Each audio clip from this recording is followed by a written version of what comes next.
Alhamdulillah. Alhamdulillahi Rabbil Alamin.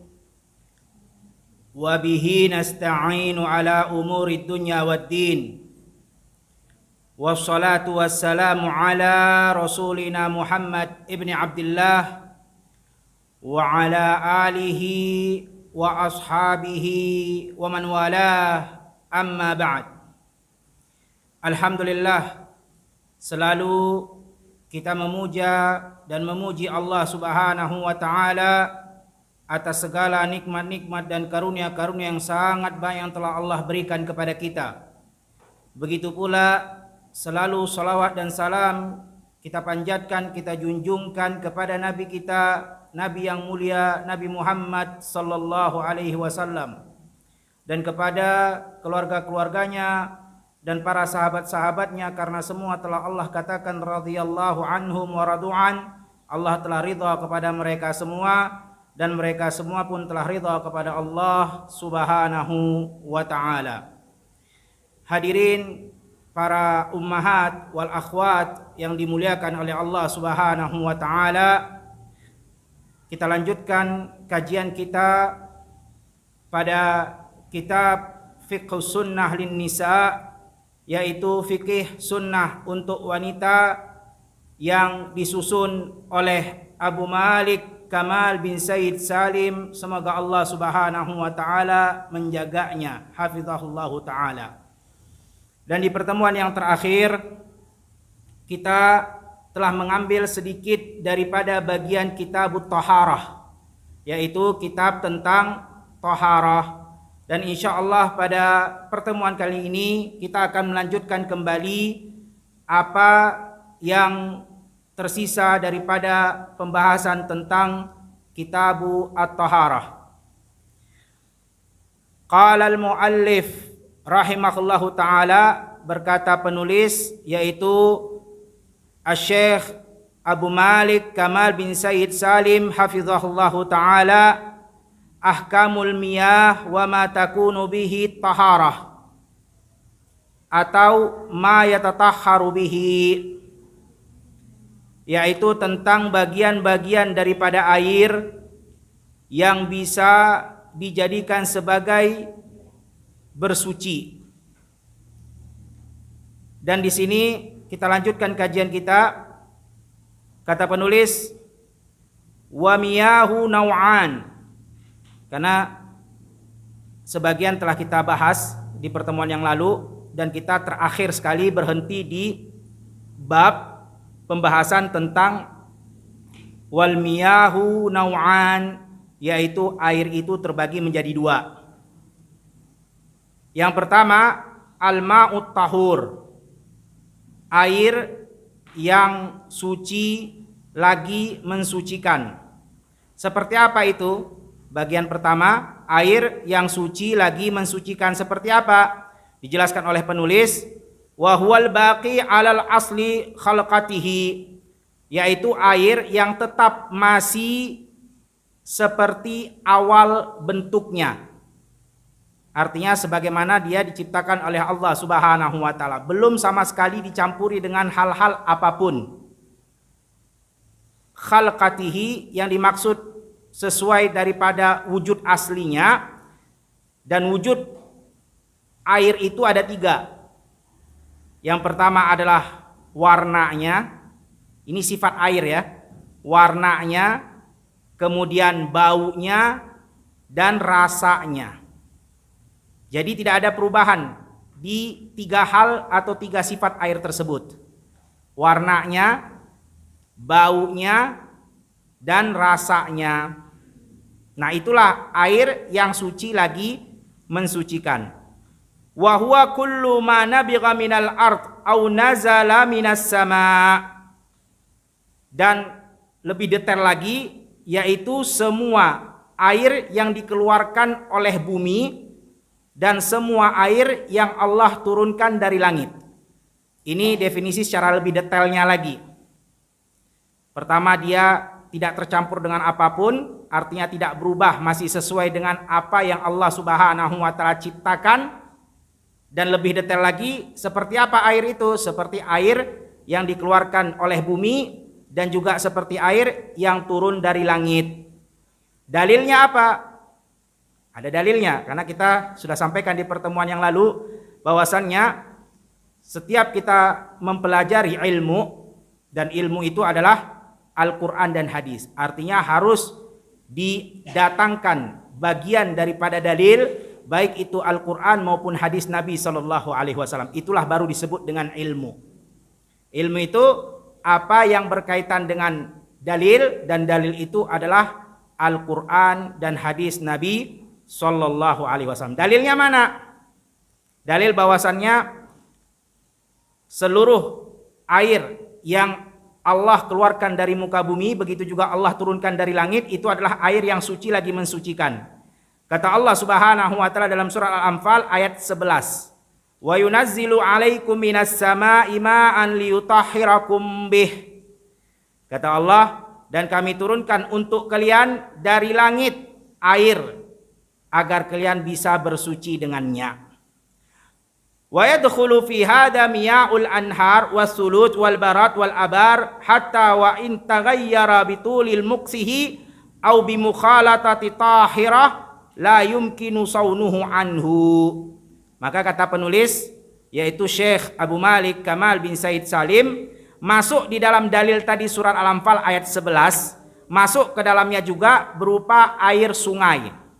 Karena tadi air sungai adalah air yang Allah keluarkan dari bumi. Begitu juga masuk ke dalamnya suluj, yaitu air es. Karena air es ini bisa berasal dari langit, bisa juga berasal dari bumi. Kita tahu ada namanya hujan es. Itu dari mana? Dari langit, ya. Kemudian wal barat, seperti embun. Embun juga sama, ya, datangnya daripada langit. Begitu juga wal abar, air sumur. Walaupun mereka berubah, ya, warnanya ataupun baunya karena mungkin terlalu lama, mungkin ya sungainya mungkin terlalu lama tergenang, au bi mukhalatati tahira, atau tercampur dengan hal-hal yang suci. Nanti akan kita jelaskan seperti apa contoh air yang tercampur dengan hal-hal yang suci. La yumkinuhu saunuhu anhu, yang mana sifatnya tidak berubah. Ketiga-tiga hal tadi kita bilang warna, bau, begitu juga rasa, tidak berubah dari ketiga hal tadi itu, maka itu tetap dikatakan air yang suci lagi mensucikan. Wa kadzalika miya'ul bihar. Nah ini, tadi kita bilang apa? Air yang tidak berubah sifatnya, seperti bau, warna, begitu juga rasa, yang itu dikeluarkan daripada bumi ataupun diturunkan daripada langit, maka itu adalah air yang suci lagi mensucikan. Walaupun tercampur tadi kata muallif dengan hal-hal yang suci, nanti kita akan jelaskan seperti apa benda-benda yang suci itu yang kecampur dengan air yang kita sampaikan tadi di awal, sungai ataupun seperti air laut, begitu juga air sumur. Maka itu adalah air yang suci mensucikan. Lalu pertanyaannya, bagaimana dengan air laut? Air laut bukankah warnanya itu berubah? Karena warnanya ya macam-macam, ada yang warna biru terang, ada yang warna biru gelap, ada yang juga air laut ketika banyak tercampur di situ pasir ataupun tanah jadi warnanya keruh, kan ada. Air laut itu kan bisa berubah-berubah warnanya. Begitu juga air laut itu ada bau, ada nggak bau air laut? Ada, amis, ya, bau amis dia. Begitu juga rasanya, ada tidak rasanya air laut? Ada, asin. Berubah semua, warnanya bisa berubah, rasanya juga berubah, karena namanya air kan yang normal bukan asin, dia menjadi asin karena ada kecampur dengan hal-hal tertentu air laut itu. Kemudian juga tadi kita sampaikan warnanya, rasanya, begitu juga baunya. Nah lalu bagaimana dengan air laut? Suci atau tidak? Suci lagi mensucikan atau tidak? Maka jawabannya suci lagi mensucikan. Kenapa? Walaupun warnanya berubah, walaupun rasanya berubah, walaupun dia berbau, tapi itu ada pengecualian dari hadis Nabi SAW, pengecualian daripada dalil. Sebagaimana disebutkan, lamma su'ila an ma'il bahar. Dan ini hadis riwayat Imam Ahmad, Abu Daud, dan Tirmidzi, dan Imam Nasa'i, dan begitu juga Ibnu Majah. Ketika ada seseorang bertanya ke Rasulullah tentang air laut, maka Nabi Shallallahu Alaihi Wasallam menjawab, huwa tahuru ma'uhu hillu maitatuhu. Adapun air laut, dia itu suci lagi mensucikan, begitu pula bangkai yang ada di lautan, artinya binatang-binatang yang hidup di lautan, itu pun halal bangkainya. Nah, ini pengecualian jadi ya. Jadi memang pada dasarnya hukum air yang suci lagi mensucikan, yaitu yang dia tetap tidak berubah sifatnya. Dan sifatnya tadi ada 3 kita sampaikan. Warna, bau, dan rasa. Tapi dikecualikan di situ air laut. Karena ada pengecualian dari Nabi Sallallahu Alaihi Wasallam. Kemudian kata penulis, wahadal ma'ut tahur. Dan air laut tadi itu, dia itu suci lagi mensucikan. Wa huwa tahiru fi nafsihi al-mutahharatu au al-mutahharu li ghairihi. Air laut suci pada zatnya, artinya dia suci, juga dia mensucikan dengan hal-hal yang lain. Artinya dia juga dapat suci lagi mensucikan. Seperti apa itu yang dia sucikan? Alladzi yarfa'ul hadas wa yazilun najas. Yaitu dia dapat menghilangkan hadas dan juga menghilangkan najis. Nah, ini kita ulang sedikit ya, murojaah sedikit pertemuan yang lalu. Yang bisa jawab silakan jawab, karena Anda nggak bisa ngelihat siapa yang angkat tangannya. Jadi yang bisa jawab aja. Apa perbedaan hadas dengan najas, dengan najis? Siapa yang bisa jawab, jawab. Karena Anda nggak tahu siapa yang angkat tangan, siapa yang nggak angkat tangan, nggak kelihatan. Siapa yang bisa jawab? Satu orang aja, nggak usah ramai-ramai. Hadas itu adalah sifatnya, sedangkan najis itu barangnya, barangnya. Nah, najis itu adalah barangnya. Jadi barang itu dia punya sifat. Contohnya begini, seseorang yang berwudu kemudian dia kencing, berarti wudunya itu batal atau tidak? Batal, karena dia telah mengeluarkan sesuatu daripada kubul dan dubur, kan gitu ya. Kubul tadi kencing dan lain-lainnya. Nah, sifat kencing itu adalah membuat seseorang hadas. Itulah yang membatalkan wudunya di awal tadi. Kemudian dia diperintahkan untuk wudhu kembali, kan begitu namanya orang kencing. Nah, itu sifat orang yang kencing, dia telah hadas. Dan hadas itu harus dihilangkan dengan wudhu. Bisa juga dihilangkan dengan mandi. Di awal kita sudah sampaikan, menghilangkan hadas bisa dengan mandi, bisa juga dengan wudhu. Tergantung hadasnya kecil atau hadasnya besar. Nah, kencing tadi kan sudah membuat sifat hadas. Nah, kencing itu adalah air kencing itu barangnya. Nah, itulah yang disebut dengan najis. Berarti selain daripada dia harus menghilangkan hadas, yaitu berupa berwuduk kembali, karena kalau dia sudah kencing batal wuduknya, harus berwuduk kembali kalau dia mau sholat. Selain daripada menghilangkan hadas, menghilangkan sifat ketika dia kencing tadi itu hadas, dia juga harus menghilangkan bendanya tadi, benda yang menimbulkan sifat hadas. Apa itu? Air kencing. Dia harus hilangkan. Kalau misalnya tertetes ketika dia sedang kencing, tertetes kena kakinya, harus dia bersihkan, harus dia sucikan, harus dia hilangkan, karena itu najis. Nah, itu perbedaan antara hadas dan najis. Jadi jangan heran ya, terkadang menghilangkan hadas dan najis. Apa itu hadas? Apa itu najis? Hadas itu sifatnya, najis itu barangnya. Kemudian wa idza khalatal ma'u tahur syai'un min tahirati fayughayyiru syai'an min awsafihi fahuwa baqin ala tahratihi madama dakhilan fi musammal ma'. Kalau air yang tadi kita sebutkan suci lagi mensucikan, yang tadi di awal kita sudah sampaikan, itu tercampur dengan hal-hal yang tahirat, hal-hal yang suci, tetapi tidak merubah daripada salah satu sifat seperti bau, warna, dan rasa. Maka dia tetap dikatakan air yang suci lagi mensucikan selama dia masih disebut dengan air. Nah, ini perhatikan, nanti setelah ini akan ada poin faedah yang sangat penting yang harus kita ketahui. Dalilnya mana? Bahwasannya air yang suci lagi mensucikan, kalau dia tercampur dengan sesuatu yang suci ya, bukan yang najis. Nanti akan ada pembahasan benda-benda yang najis. Ini benda-benda yang suci dan tidak merubah salah satu daripada sifat air tadi. Dan sifat air tadi ada 3 kita sudah sampaikan. Warna, bau, dan rasa. Maka tetap dikatakan dia adalah air yang suci lagi mensucikan. Dalilnya mana? Nah, karena memang setiap ilmu yang dipelajari, yaitu ilmu agama, harus disertai dengan dalil. Dalilnya mana? Ada, kata penulis, fa fi hadis Ummu Hani. Di dalam hadis Ummu Hani, anna Rasulullah sallallahu alaihi wasallam ightasala wa huwa wa Maimunah min ina'i wahid fi qas'ati fiha atharul ajin. Dan ini hadisnya riwayat Imam Nasai, begitu juga riwayat Ibnu Majah, dan sanadnya sahih. Hadis yang kita sampaikan di awal tadi. Apa artinya? Dalilnya yaitu hadis dari Ummu Hani bahwasannya Rasulullah Shallallahu Alaihi Wasallam pernah mandi bersama istrinya yang bernama Maimunah di dalam satu bejana dengan cidukan yang di situ ada bekas adonan roti atau tepung. Istilah kita tepung ya, adonan lah, adonan buat roti yaitu tepung. Nah di situ ada bekas tepung adonan roti tadi, tapi tetap Nabi Shallallahu Alaihi Wasallam mandi menggunakan bejana itu bersama istrinya yang bernama Maimunah, dan ini hadisnya adalah hadis yang sahih. Nah ini dalilnya menunjukkan apa? Air itu kalau dia tercampur dengan hal yang suci, tepung najis apa suci?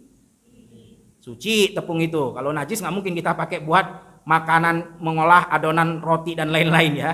Dia suci. Nah, tercampur itu adonan roti ke tempat air yang digunakan oleh Nabi mandi bersama Maimunah, tapi Rasulullah tetap mandi. Kalau seandainya air itu sudah tidak suci lagi mensucikan, pasti Nabi Shallallahu Alaihi Wasallam tidak akan menggunakan air itu, pasti akan dia ganti air yang lain. Tapi ini enggak, tetap aja digunakan buat mandi bersama istrinya Maimunah, menunjukkan airnya tetap masih suci lagi mensucikan. Karena tidak apa? Tidak merubah sifat air tadi. Artinya tepungnya cuma sedikit. Kecuali kalau misalnya air yang dipakai buat mandi 1 ember ya, cuman isinya 2 liter atau 3 liter, kecampur dengan 1 karung yang isinya 50 kilo tepung. Nah ini udah beda lagi. Ini udah merubah warna, rasa, begitu juga bau kan begitu. Ini enggak, cuman hanya bekas sedikit aja. Maka tetap air itu suci lagi mensucikan. Jamaah, para ummahat, para akhwat yang dimuliakan oleh Allah Subhanahu wa taala, di dalam hadis ini selain daripada faedah tadi menunjukkan bahwasannya air yang kecampur dengan perkara yang halal, yang tidak najis tapi tidak sampai merubah sifat air itu, maka tetap disebut air itu lagi suci, lagi mensucikan. Selain daripada itu, faedah yang juga bisa kita ambil di dalam hadis yang sahih ini adalah menunjukkan betapa romantis dan mesranya Rasulullah SAW bersama istrinya. Dan di sini yang disebut adalah istrinya namanya Maimunah. Tapi Nabi SAW mesra dan selalu romantis kepada siapapun dari istri-istrinya. Karena Nabi SAW nanti di hadis yang lain pernah mandi bersama istri yang lain, bukan hanya Maimunah doang. Ya, nah menunjukkan bahwasannya di sini daripada sunnah ajaran Nabi Muhammad SAW adalah kita harus selalu mesra dan romantis dengan pasangan kita dalam bidang apapun jamaah. Bukan hanya dalam hal ketika mandi ya, ketika makan bersama, sunnah kalau kita bisa romantis, bisa mesra dengan pasangan kita. Dalam hal ketika berbicara juga, semua dalam bidang, semua bidang. Bukan hanya mandi, bukan hanya ketika berbicara, bukan hanya ketika makan. Dimanapun kondisinya, kalau kita bisa ya bermesraan, berromantisan dengan pasangan kita, dalam kurung tetap menjaga etika, jangan juga kita umbar syahwat kepada orang lain kan gitu, itu nggak dibenarkan. Maksudnya ketika sedang berdua tidak membuat fitnah kepada orang lain, maka tidak mengapa kalau kita bermesra-mesraan, berromantis-romantisan kepada pasangan kita. Dan ini sunnah ajaran Nabi Muhammad Sallallahu Alaihi Wasallam. Dan ini bukan perkara yang memalukan ya. Ini diingat baik-baik. Terkadang banyak pasutri-pasutri, pasangan suami istri, yang mereka merasa risih, merasa aduh udah gak pantas lagi deh, udah gak layak lagi, bikin malu. Masa udah tua bangka, udah nikah 50 tahun masih minta mandi bareng. Ada kan sebagian begitu kan? Nah ini salah ini jamaah. Coba lihat Nabi Muhammad SAW. Ini Maimunah, istrinya Rasulullah, menikah dengan Rasulullah SAW pada tahun 7 Hijriah. Tahu apa maksudnya? Nabi SAW itu wafatnya 10 Hijriah. Artinya Maimunah nikah dengan Rasulullah itu 3 tahun sebelum Rasulullah wafat. Rasulullah wafat pada usia berapa? 63 tahun. Artinya kalau dikurangi 3 tahun, kan tadi 7 Hijriah dinikahinya Maimunah oleh Nabi Shallallahu Alaihi Wasallam. Berarti usia Rasulullah sudah berapa? 60 tahun masih mandi bareng dengan istrinya, ayuhal muslimun, subhanallah. Jamaah sekalian yang Allah Subhanahu wa taala muliakan. Jadi nggak ada kata itu kan kalau baru nikah, masih awal-awal bulan madu, masih usia 25, 30, ini umur 60 tahun. Masih romantis, masih mesra dengan istrinya. Justru jamaah sekalian yang dirahmati Allah Subhanahu wa taala, makin lama usia pernikahan seharusnya kita harus makin banyak bermesra-mesraan dan berromantis-romantisan dengan pasangan kita. Agar apa? Agar nggak jenuh rumah tangga itu. Agar terus rumah tangga itu rasanya langsung membahagiakan, tetap mekar, tetap harum, kan begitu. Nah ini yang membuat ya rumah tangga itu terasa jenuh, terasa bosan ya karena ini tadi. Merasa kurang pantas, mesra-mesraan gini, aduh udah nggak zamannya lagi, kita udah tua, ya Allah udah punya cucu. Biarin, kenapa emang?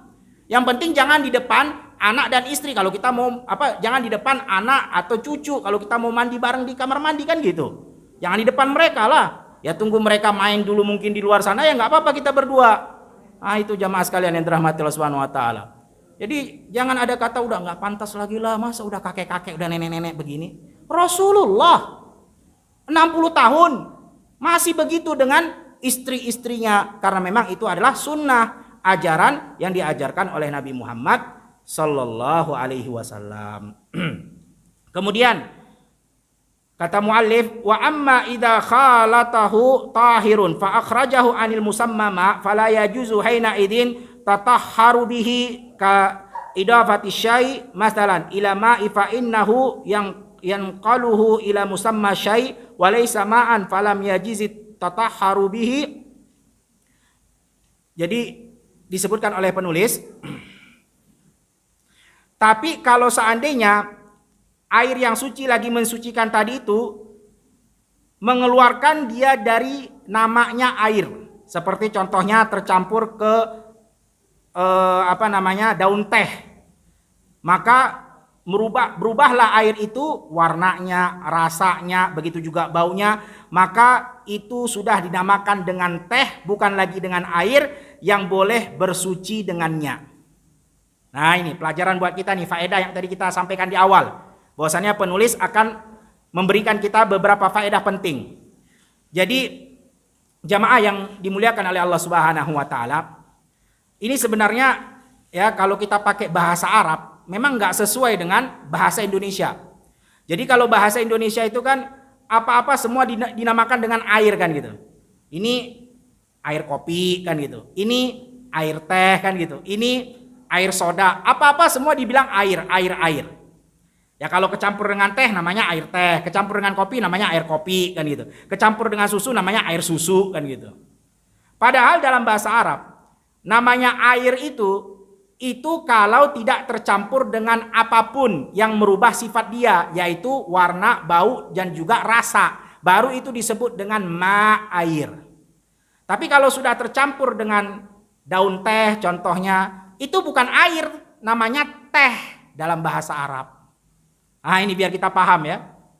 Jadi yang sudah berubah warna, rasa, begitu juga bau bukan disebut air, tapi disebut dengan zat apa yang tercampur kepada air itu. Kalau air itu kecampurnya dengan serbuk kopi ya namanya kopi, bukan air. Kopi. Tapi kan bahasa Indonesia kan apapun dibilang air kan gitu. Ya, air es, ya kan? Air panas, air dingin, apa-apa dibilang air. Air kopi, air teh dan seterusnya. Nah, kalau dalam bahasa Arab air yang suci lagi mensucikan itu yang tidak berubah sifat aslinya. Dan sifat asli itu ada 3. Tadi kita bilang warna, bau, dan juga rasa. Adapun kalau dia sudah tercampur dengan hal-hal walaupun itu halal, seperti teh itu kan halal, dia bukan najis. Tapi tidak dinamakan lagi air, tapi dinamakan dengan zat yang mencampuri air tersebut. Kalau teh disebut teh, kalau kopi disebut teh. Kalau kopi disebut kopi. Nah, yang seperti itu airnya sudah tidak bisa digunakan untuk bersuci lagi. Walaupun tidak disebut dengan najis, tapi sudah tidak mensucikan. Dia masih suci, masih boleh diminum, tapi dia sudah tidak mensucikan. Kemudian Wa kadzalika la yajuzu tatahharu bima i'tasara minat tahirat kama warat li'annahu la yusamma ma'an haqiqah. Begitu juga air-air yang sebelumnya kita sampaikan di awal tadi, kalau sudah berubah warna ataupun rasa ataupun bau, baik itu dia kecampurnya dengan hal yang bukan najis tapi dengan hal yang suci tadi ya, seperti kopi, teh dan lain-lain, tetap itu juga disebut bukan lagi air yang mensucikan walaupun dia tetap suci. Jadi dari sini pelajaran juga disampaikan oleh para ulama, ayyuhal ummahat wal akhwat yang dimuliakan oleh Allah Subhanahu wa taala. Dari sini faedah kata para ulama bahwasannya wajib kita istislam wal inqiyad, kita selalu tunduk dan mengikat diri kepada syariatil Islam, kepada dalil berupa ayat Al-Quran dan hadis Nabi Sallallahu Alaihi Wasallam. Nggak bisa kita kalau memakaikan logika kita dalam urusan agama ini, ayuhal muslimun. Terkadang memang banyak orang yang berpikir, kok bisa begitu? Dia suci tapi tidak mensucikan lagi. Kenapa? Kan cuman kecampur dengan teh. Kalau teh itu boleh diminum, kenapa nggak boleh dipakai untuk bersuci? Ya memang begitu datangnya dalil. Memang begitu yang disampaikan oleh para ulama dari pemahaman para sahabat Nabi Sallallahu Alaihi Wasallam. Ya sudah, kita ahlu sunnah wal jamaah. Nah inilah akidah ahlu sunnah wal jamaah. Ingat baik-baik. Akidah ahlu sunnah wal jamaah salah satunya adalah selalu mengikatkan dirinya dan tunduk di depan dalil syariatil Islam, yaitu Al-Quran dan hadis Nabi Sallallahu Alaihi Wasallam. Makanya ada kaidah ahlu sunnah wal jamaah mengatakan salah satu daripada kaidah dalam beribadah adalah hukum asal ibadah adalah haram. Hukum asal kita melakukan ibadah itu haram, nggak boleh artinya. Sampai kapan dia haram? Sampai datangnya dalil yadullu ala sunnatihi aw wajibihi. Sampai datangnya dalil menunjukkan kalau dia sunnah ataupun wajib, baru kita kerjakan. Kalau nggak ada dalil, berarti jangan kerjakan. Itu hukum asal beribadah kepada Allah Subhanahu wa ta'ala. Sehingga nggak bisa kita berpikir-pikir dengan akal logika kita. Memang nggak masuk akal. Coba lihat. Tadi katanya airnya suci lagi mensucikan. Kemudian hanya masalah sepele kecampur dengan daun teh, kecampur dengan apa tadi kopi. Cuman berubah warna, cuman berubah rasa. Kemudian dia sudah tidak mensucikan lagi. Mana masuk logika? Nah itu bagi orang-orang yang mendewakan akalnya. Memang nggak masuk logika. Tapi orang yang inqiyad wa taslim, selalu dia tunduk dan mengikatkan dirinya kepada dalil, dia akan masuk akal nggak masuk akal, ya ini sudah dalilnya, terima. Itu bagi ahlu sunnah wal jamaah. Adapun orang-orang liberal, makanya hati-hati ayuhal muslimun, hati-hati para ummahat, para akhwat. Banyak orang-orang liberal, mereka mengatakan bahwasannya hukum syariat Islam ini, yaitu apa? Hadis, begitu juga Al-Quran, udah nggak pantas lagi untuk diterapkan di zaman kita sekarang ini. Apa alasan mereka? Karena ini sudah nggak masuk akal. Ini kan hukum di zaman dulu, zamannya onta, di zamannya belum ada mobil, di zaman belum ada pesawat, zamannya orang purba, kata mereka orang-orang liberal. Masa masih diterapkan di hukum yang begitu sudah zaman modern, zaman milenial? Kan udah nggak pantas lagi, udah nggak cocok lagi. Sehingga hukum yang pantas di zaman ini adalah hukum yang memang sesuai dengan orang yang hidup di zaman ini, yaitu menggunakan akal pikiran kita sendiri. Jangan gunakan Al-Quran dan hadis lagi, kata mereka. Ini hati-hati ayuhal muslimun. Ini adalah pendapat batil orang-orang liberal yang ingin menghilangkan Al-Quran, begitu juga menghilangkan hadis Nabi Sallallahu Alaihi Wasallam. Mereka mengatakan Quran itu butuh revisi, udah nggak cocok lagi di zaman sekarang. Bukan Qurannya yang butuh direvisi, otakmu yang perlu direvisi. Karena otak dia memang nggak pantas. Ya, yang pantas itu adalah Al-Quran dan hadis Nabi Sallallahu Alaihi Wasallam. Dan kalau kita menggunakan akal pikiran di dalam hukum agama ini, pasti akan banyak sekali hukum yang akan kita buang ayuhal muslimun jamaah, para ummahat, para akhwat yang dirahmati oleh Allah Subhanahu wa taala. Kalau kita gunakan akal pikiran kita di dalam setiap kita beragama, banyak sekali hukum agama yang harus kita buang. Contohnya, ya, ada hadis Nabi Sallallahu Alaihi Wasallam, dan ini hadisnya riwayat Imam Bukhari sahih, yang maknanya idza waqa'a dzubab fi syarabi ahadikum falyakmishu summa liyanzi'ahu. Kalau seandainya ada lalat yang jatuh ke tempat minum kalian. Jadi kita punya teh, punya kopi di cangkir, di gelas. Ada seekor lalat jatuh, jatuh. Apa kata Nabi Shallallahu Alaihi Wasallam? Hendaknya dia celupkan tadi itu lalat, dia tenggelamkan, kemudian dia angkat lagi itu lalat. Kenapa? Karena di salah satu janahai da wa fi ukhra dawa. di salah satu daripada sayapnya itu ada racun dan di salah satunya lagi ada obat. Itu tujuan kata Nabi, dicelupkan, ditenggelamkan, kemudian diangkat dan dibuang lalat tadi dan diminum air yang bekas dari tempat celupan lalat tadi. Ayo, kalau kita pikir pakai akal logika, jijik kan? Ya jelas, lalat. Kita tahu lalat hinggapnya di mana? Di kotoran. Nyemplung di tempat minum, kata Nabi bukan dibuang itu air minum itu, enggak. Dicelupkan, ditenggelamkan lalatnya, diambil baru dibuang, baru diminum. Karena di situ ada racun dan juga ada penawarnya. Akal logika manusia mana yang mau terima itu jamaah? Namanya joro, jijik, yang ada kan respon kita langsung kita buang. Ah ngapain buang, buat yang lain yang baru kan gitu. Teh yang lain banyak di rumah kan gitu. Tapi enggak, Nabi mengajarkan biar kita yang pertama tidak mubazir. Karena itu nikmat dari Allah subhanahu wa ta'ala, enggak boleh sembarangan dibuang. Itu Allah yang telah berikan kepada kita, wajib kita syukuri, kita manfaatkan. Dan itu enggak ada masalah, ketika sudah dicelupkan itu lalat, artinya sudah hilang racunnya. Dan betul ternyata ayuhal muslimun, para ummahat, para akhwat, ternyata betul ketika diteliti oleh ahli ya di dalam bidang kesehatan, ternyata benar subhanallah. Ini hadis-hadis Nabi sudah 1440 tahun lebih yang lalu Nabi Shallallahu Alaihi Wasallam sampaikan. Ternyata betul setelah diteliti benar di sebagian daripada sayap ada racun dan tidak ada yang bisa menawarkan racun itu kecuali sayap yang ada di sebelahnya lagi. Subhanallah. Itulah hikmah faedah kenapa kata Nabi Shallallahu Alaihi Wasallam dicelupkan itu lalat. Nah ini hadis Nabi sahih riwayat Imam Bukhari. Mau tak mau ahlu sunnah wal jamaah selalu tunduk dan mengikatkan dirinya kepada dalil. Kalau dalil berkata begitu ya sudah. Nah ini cerita tentang ya syariat. Adapun masalah ya saya jijik nggak mampu saya minum itu Ustaz. Ya itu terserah kita kembali kepada masing-masing. Ini kita bukan memaksa orang untuk minum apa yang dia tidak mampu untuk minum, bukan ya. Ini kita menjelaskan hukum syariatnya ya seperti itu. Adapun, aduh saya nggak sanggup, tak jijik saya ngelihatnya, ya sudahlah. Memang nggak ada paksaan juga, bukan wajib. Tapi tuntunan dari Nabi begitu. Ya kalau kita kerjakan ya berarti kita ngikutin sunnah. Kalau kita nggak mampu ya nggak apa-apa, karena itu bukan wajib. Kan gitu. Kita nggak mampu minum, tetap masih terbayang-bayang nih bisa muntah saya kalau minum ini, ya nggak apa-apa. Kita buat teh yang lain kan gitu. Yang itu dibuang buat teh yang baru, tak masalah. Tapi tetap kita harus meyakini kalau itu hadis Nabi yang sahih. Jangan kita pungkiri seperti orang-orang liberal mengatakan wah udah nggak masuk akal nih. Bahkan sebagian mereka yang mengatakan saya lebih percaya apa kata dokter daripada kata Nabi ini. Masa lalat yang sudah kotor begitu hinggap di kotoran segala, subhanallah kita minum kembali kata mereka. Padahal dokter pun sudah mengutarakan bahwasannya itu benar dari Nabi karena memang sudah diteliti. Ternyata benar ada penyakit dan ada penawarnya di sebelah sayapnya dan di sebelah sayapnya satu lagi. Dan banyak hadis-hadis Nabi yang memang nggak bisa kita pakai logika di situ ayuhal muslimun, para ummahat, para akhwat, nggak bisa. Contohnya lagi ada riwayat Imam Muslim dan hadisnya sahih.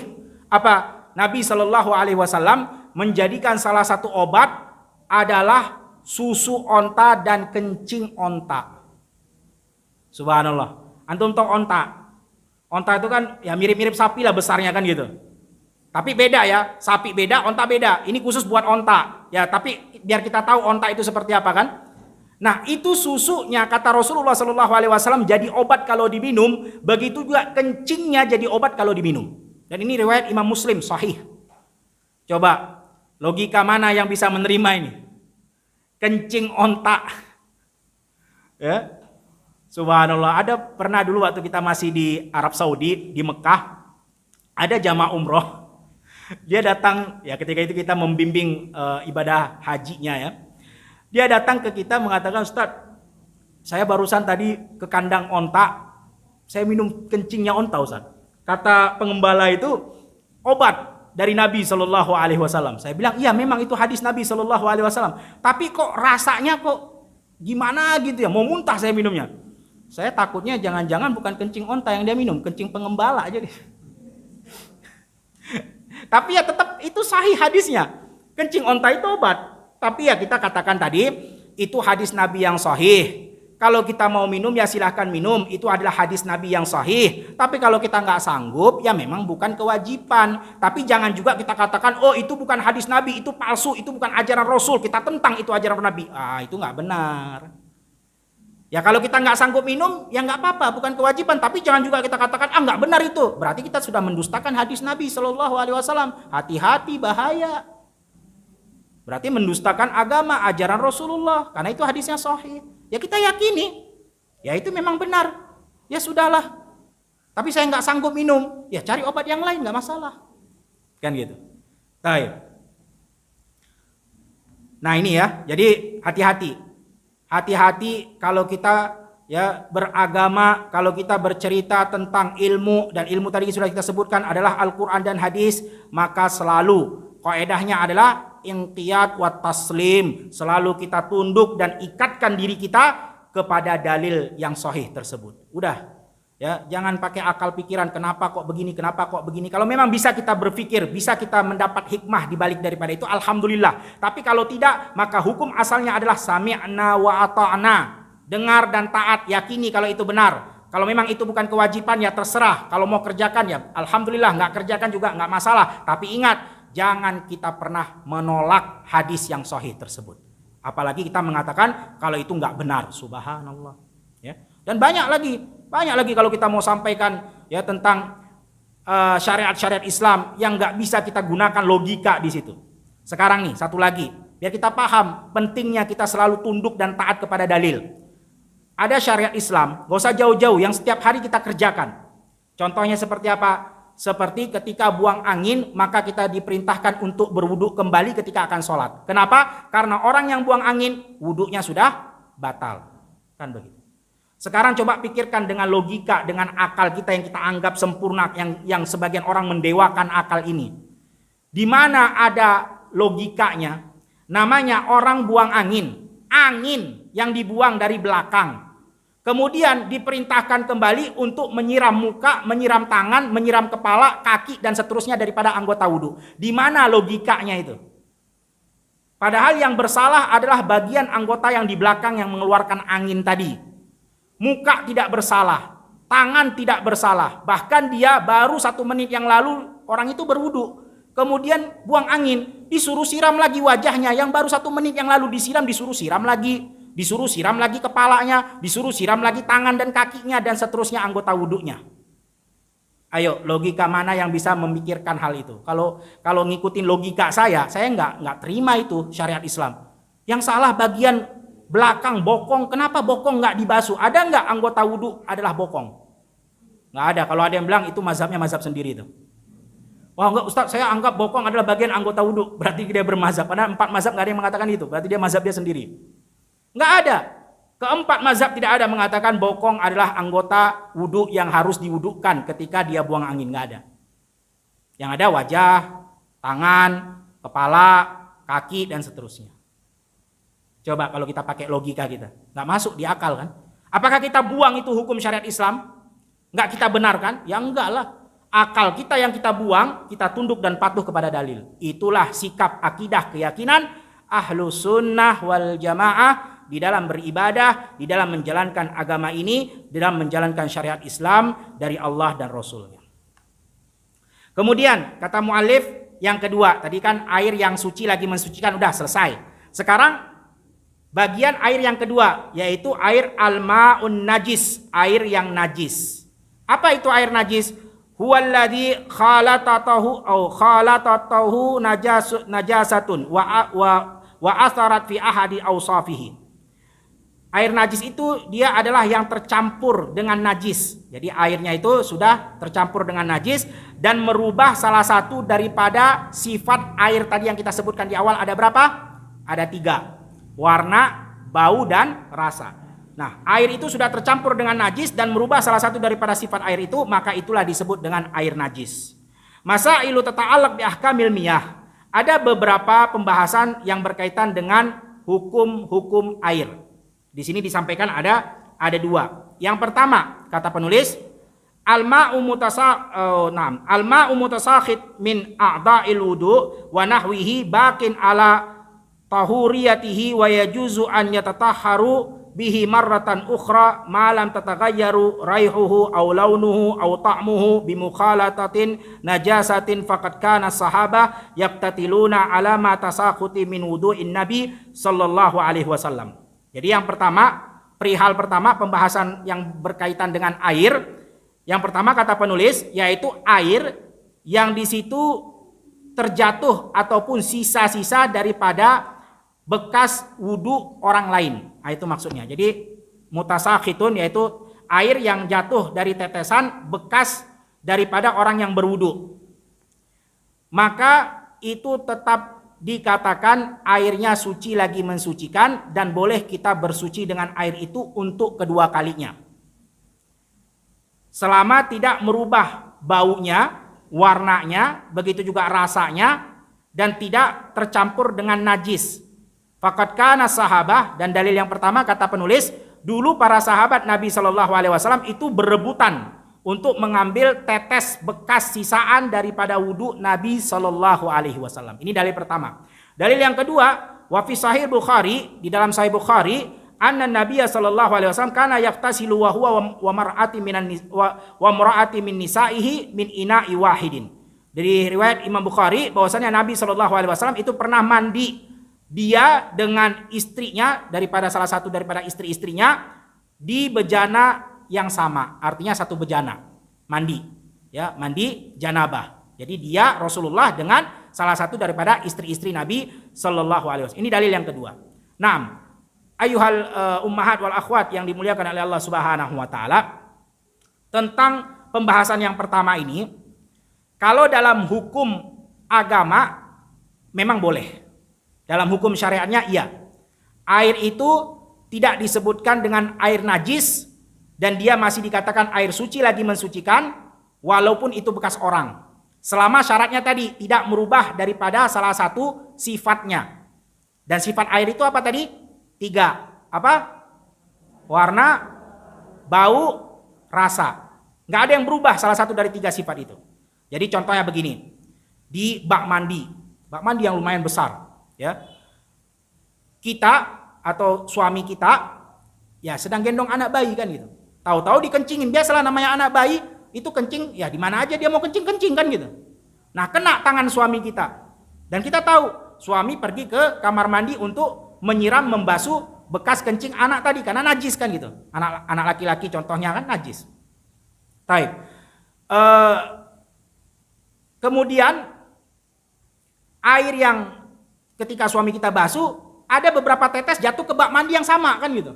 Dia siram ternyata kepercik ke bak mandi yang sama. Tapi ketika kita lihat bak mandinya warnanya nggak berubah airnya, begitu juga rasanya nggak berubah, baunya juga nggak berubah karena cuma berapa tetes. Sedangkan bak mandinya besar. Nah itu masih dikatakan suci lagi mensucikan. Boleh kita juga berwudu ataupun bertoharoh dengan air tersebut. Walaupun kita udah jelas tahu itu tadi yang dibasuh oleh suami kita, tangan dia yang kena kencing anak ya yang dia siram, yang airnya netes percis kita lihat netes di bak mandi yang sama. Selama tidak merubah 3 hal masih boleh kita bersuci dengan itu. Ya, kecuali kalau memang airnya sedikit ternyata najisnya lebih banyak, lebih memayoritas daripada airnya ya udah berubah warnanya, udah berubah rasanya, udah berubah baunya ya itu udah nggak boleh lagi. Itu bukan disebut dengan air yang suci lagi mensucikan, tapi air yang sudah najis kan gitu. Tapi ini nggak berubah salah satu daripada 3 sifat air tersebut. Dan dalilnya tadi sama. Nabi Shallallahu Alaihi Wasallam pernah dia berwudu dan airnya diperebutkan oleh sahabat Nabi Shallallahu Alaihi Wasallam. Dan padahal kita tahu badan manusia itu ya macam-macam, ada yang melekat di situ ya, ada kotoran, ada macam-macam. Tapi tetap diperebutkan oleh para sahabat Nabi Shallallahu Alaihi Wasallam karena memang tidak berubah 3 sifat tersebut.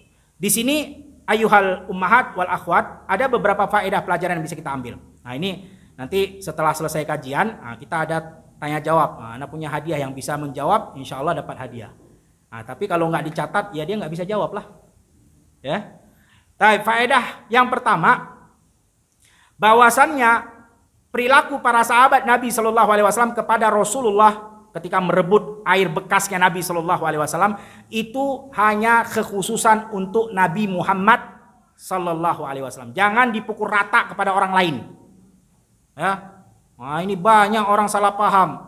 Langsung dia rebutkan bekas air wuduknya kiainya contohnya ataupun idola yang dia idolakan, subhanallah. Itu khusus hanya Nabi Shallallahu Alaihi Wasallam yang diambil berkahnya. Kenapa? Karena kata para ulama tidak ada yang datang dari diri Nabi Shallallahu Alaihi Wasallam kecuali semua adalah berkah dan baik. Itu khusus Nabi. Semua yang datang dari tubuh Nabi itu tidak ada yang tidak baik. Semua baik dan semua berkah. Makanya itu khusus untuk Rasulullah diperebutkan air bekas wudunya. Bukan untuk manusia selain Nabi Shallallahu Alaihi Wasallam. Yang salah paham. Ketika Rasulullah Shallallahu Alaihi Wasallam wafat, masih ada hidup Abu Bakar As-Siddiq. Masih ada hidup Umar ibnul Khattab, masih ada hidup Utsman bin Affan dan Ali bin Abi Thalib, dan semua adalah khulafa Rasyidin, khalifahnya Rasulullah Shallallahu Alaihi Wasallam, orang yang mulia sahabat Nabi Shallallahu Alaihi Wasallam. Tapi nggak ada itu riwayatnya para sahabat-sahabat lain setelah Rasulullah wafat kemudian memperebutkan air wudhunya bekas Abu Bakar, Umar, Utsman dan Ali. Nggak ada jamaah. Kalau ada pasti ada riwayatnya di dalam hadis-hadis. Nggak ada. Padahal Abu Bakar kita tahu orang terbaik setelah Nabi Muhammad SAW, Abu Bakar As-Siddiq. Orang yang paling baik di antara seluruh sahabat-sahabat Nabi, Abu Bakar As-Siddiq. Tapi nggak ada itu. Para sahabat, Rasulullah udah nggak ada, ini masih ada Abu Bakar, yuk kita rebutin air bekas wudhu, yang nggak ada. Abu Bakar aja tidak mereka perebutkan air bekas wudhu Abu Bakar, apalagi yang di bawah levelnya Abu Bakar. Apalagi cuman kiai doang. Nah ini, ya. Kalau kita bilang tapi boleh nggak, sah nggak dipakai untuk berwudu? Ya boleh. Kalau kita cerita hukum syariat ya, ini kita sedang cerita hukum syariat, bukan cerita masalah jorok atau nggak jorok. Ya kadang ada orang merasa jijik, masa bekas orang kita pakai lagi kan gitu.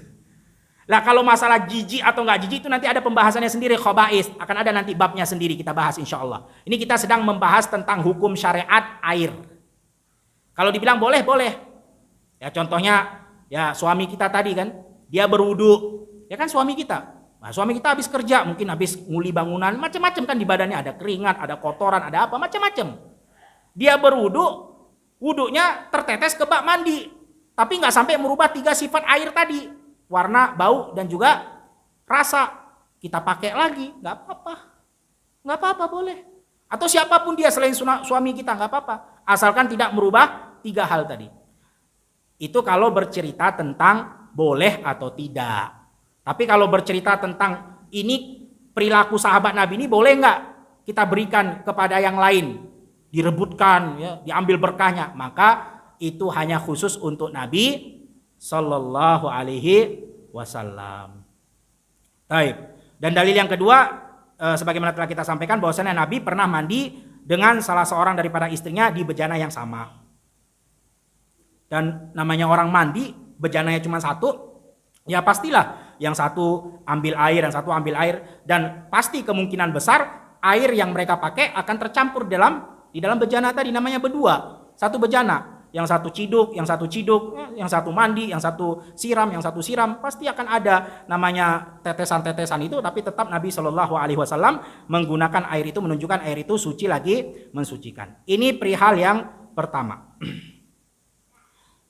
Kemudian perihal yang kedua, masalah masih berkaitan dengan hukum air.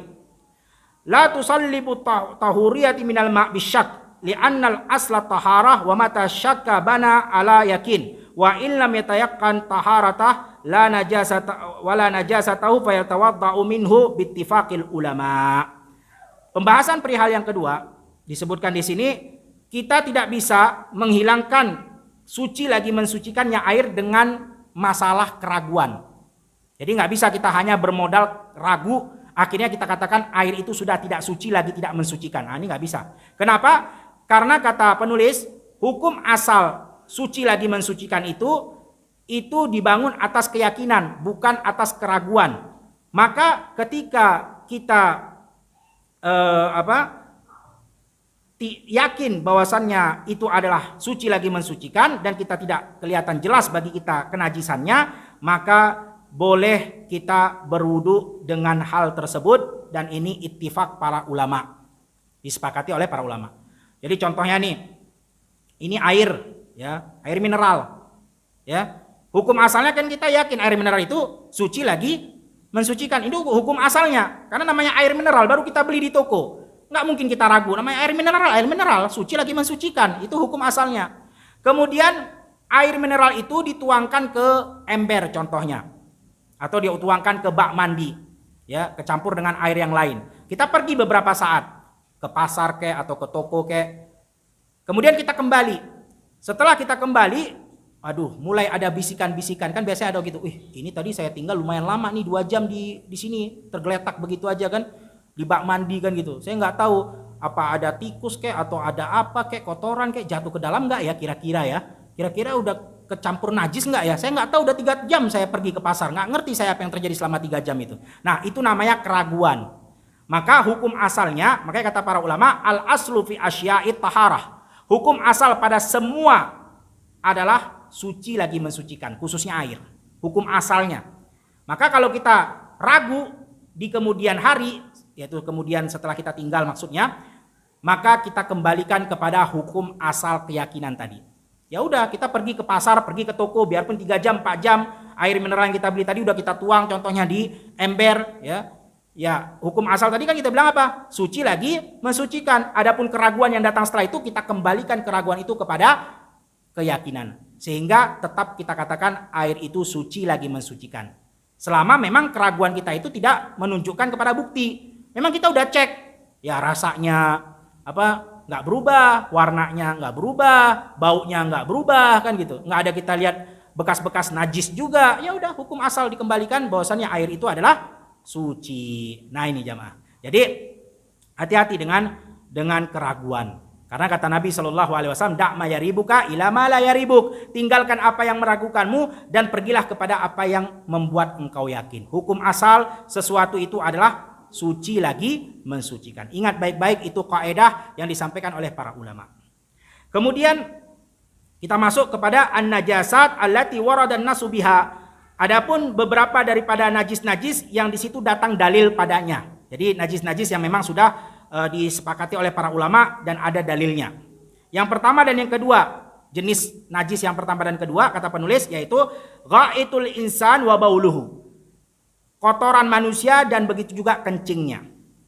Wa huma najasan bil ijma'. Ammal ghaid fal qaulun Nabi sallallahu alaihi wasallam idza wati'a ahadukum bina'lihi al-adha fa inna turaba lahu tahur. Kata muallif, yang dua ini udah jelas kesepakatan para ulama, najis, sudah tidak diperselisihkan lagi. Apa itu? Kotoran manusia dan kencing manusia. Adapun dalil tentang kotoran manusia itu najis, sabda Nabi Muhammad SAW, dan ini diriwayatkan oleh Abu Daud dan sanadnya sahih. Apa kata Rasulullah? Ketika kalian membuang hajat, salah satu dari kalian membuang hajat dan terkena di sendalnya, yaitu kotoran tadi, fa inna turab, maka tanah itu adalah sebagai pensucinya.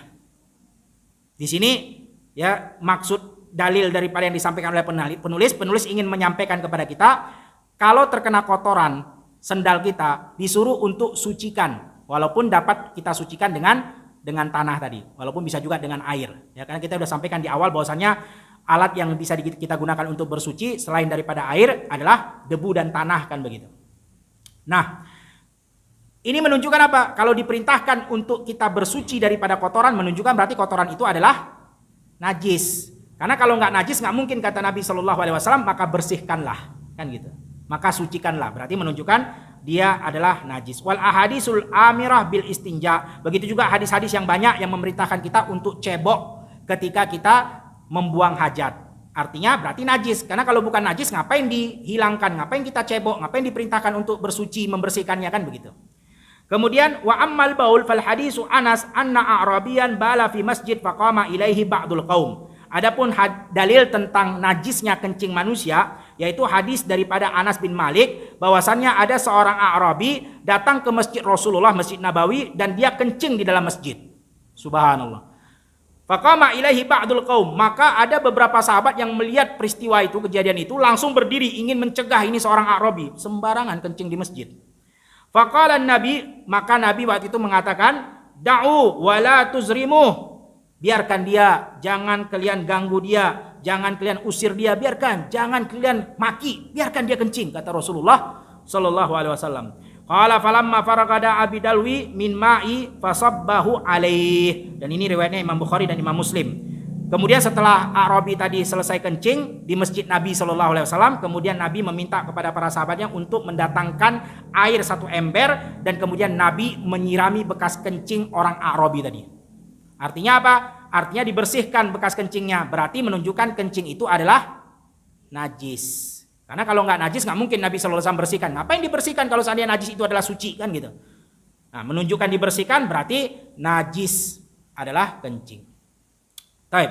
Jamaah para ummahat yang dirahmati Allah Subhanahu wa taala, dari hadis yang barusan kita sampaikan tadi, yaitu seorang A'rabi yang kencing di dalam masjid Nabi sallallahu alaihi wasallam, ketahuilah A'rabi ini adalah orang yang tinggal di pegunungan jauh daripada perkotaan. Itu A'rabi, tipe pertama seorang A'rabi. Kemudian A'rabi selain daripada dia tinggal jauh daripada perkotaan, artinya di gunung, di kampung, di pelosok desa, dia juga adalah orang yang minim ilmunya. Jadi kata para ulama, lantaran dia tinggal jauh dari perkotaan, di perdesaan yang serba kekurangan, tidak bisa belajar sehingga dia minim ilmu. Nah, itulah yang disebut dengan A'rabi. Jadi kalau ada orang yang tidak punya ilmu, tidak paham syariat Islam, kemudian dia tinggalnya di kampung lagi ya, tinggalnya di pelosok desa, bisa dibilang mungkin Arab Badui kan gitu. Tapi kalau Arab itu untuk orang yang keturunan Arab, berarti kalau bukan Arab berarti Badui aja bilang. Dasar kamu Badui kan gitu. Nah, Badui itu tadi udah tinggalnya jauh dari kota, habis itu nggak punya ilmu lagi ya gitu. Ya. Dan memang dulu identiknya orang-orang zaman dulu di zaman Nabi Shallallahu alaihi wasallam, mereka lebih sedikit ilmunya dibandingkan orang yang tinggal di kota. Kenapa? Karena di kota ada fasilitas. Banyak di situ guru-guru, banyak di situ ya tempat-tempat belajar. Beda kalau di kampung ya. Namanya di kampung kan serba ya ala kadarnya lah, serba nggak ada kan gitu. Namanya di desa, di kampung. Itu di zaman Nabi Sallallahu Alaihi Wasallam. Kemudian para ummahat wal akhwat yang dimuliakan oleh Allah Subhanahu Wa Taala, itu faedah pertama tentang A'rabi. Kemudian faedah yang kedua, di sini Nabi Sallallahu Alaihi Wasallam bukan membiarkan seorang A'rabi itu kencing di masjidnya Nabi Sallallahu Alaihi Wasallam, bukan ya. Yang disalahpahami, nanti kita salah paham. Oh, kalau begitu boleh kencing di masjid kan gitu. Jangan, bukan itu maksud hadis tadi yang kita sampaikan. Nabi Shallallahu Alaihi Wasallam memang tidak melarang.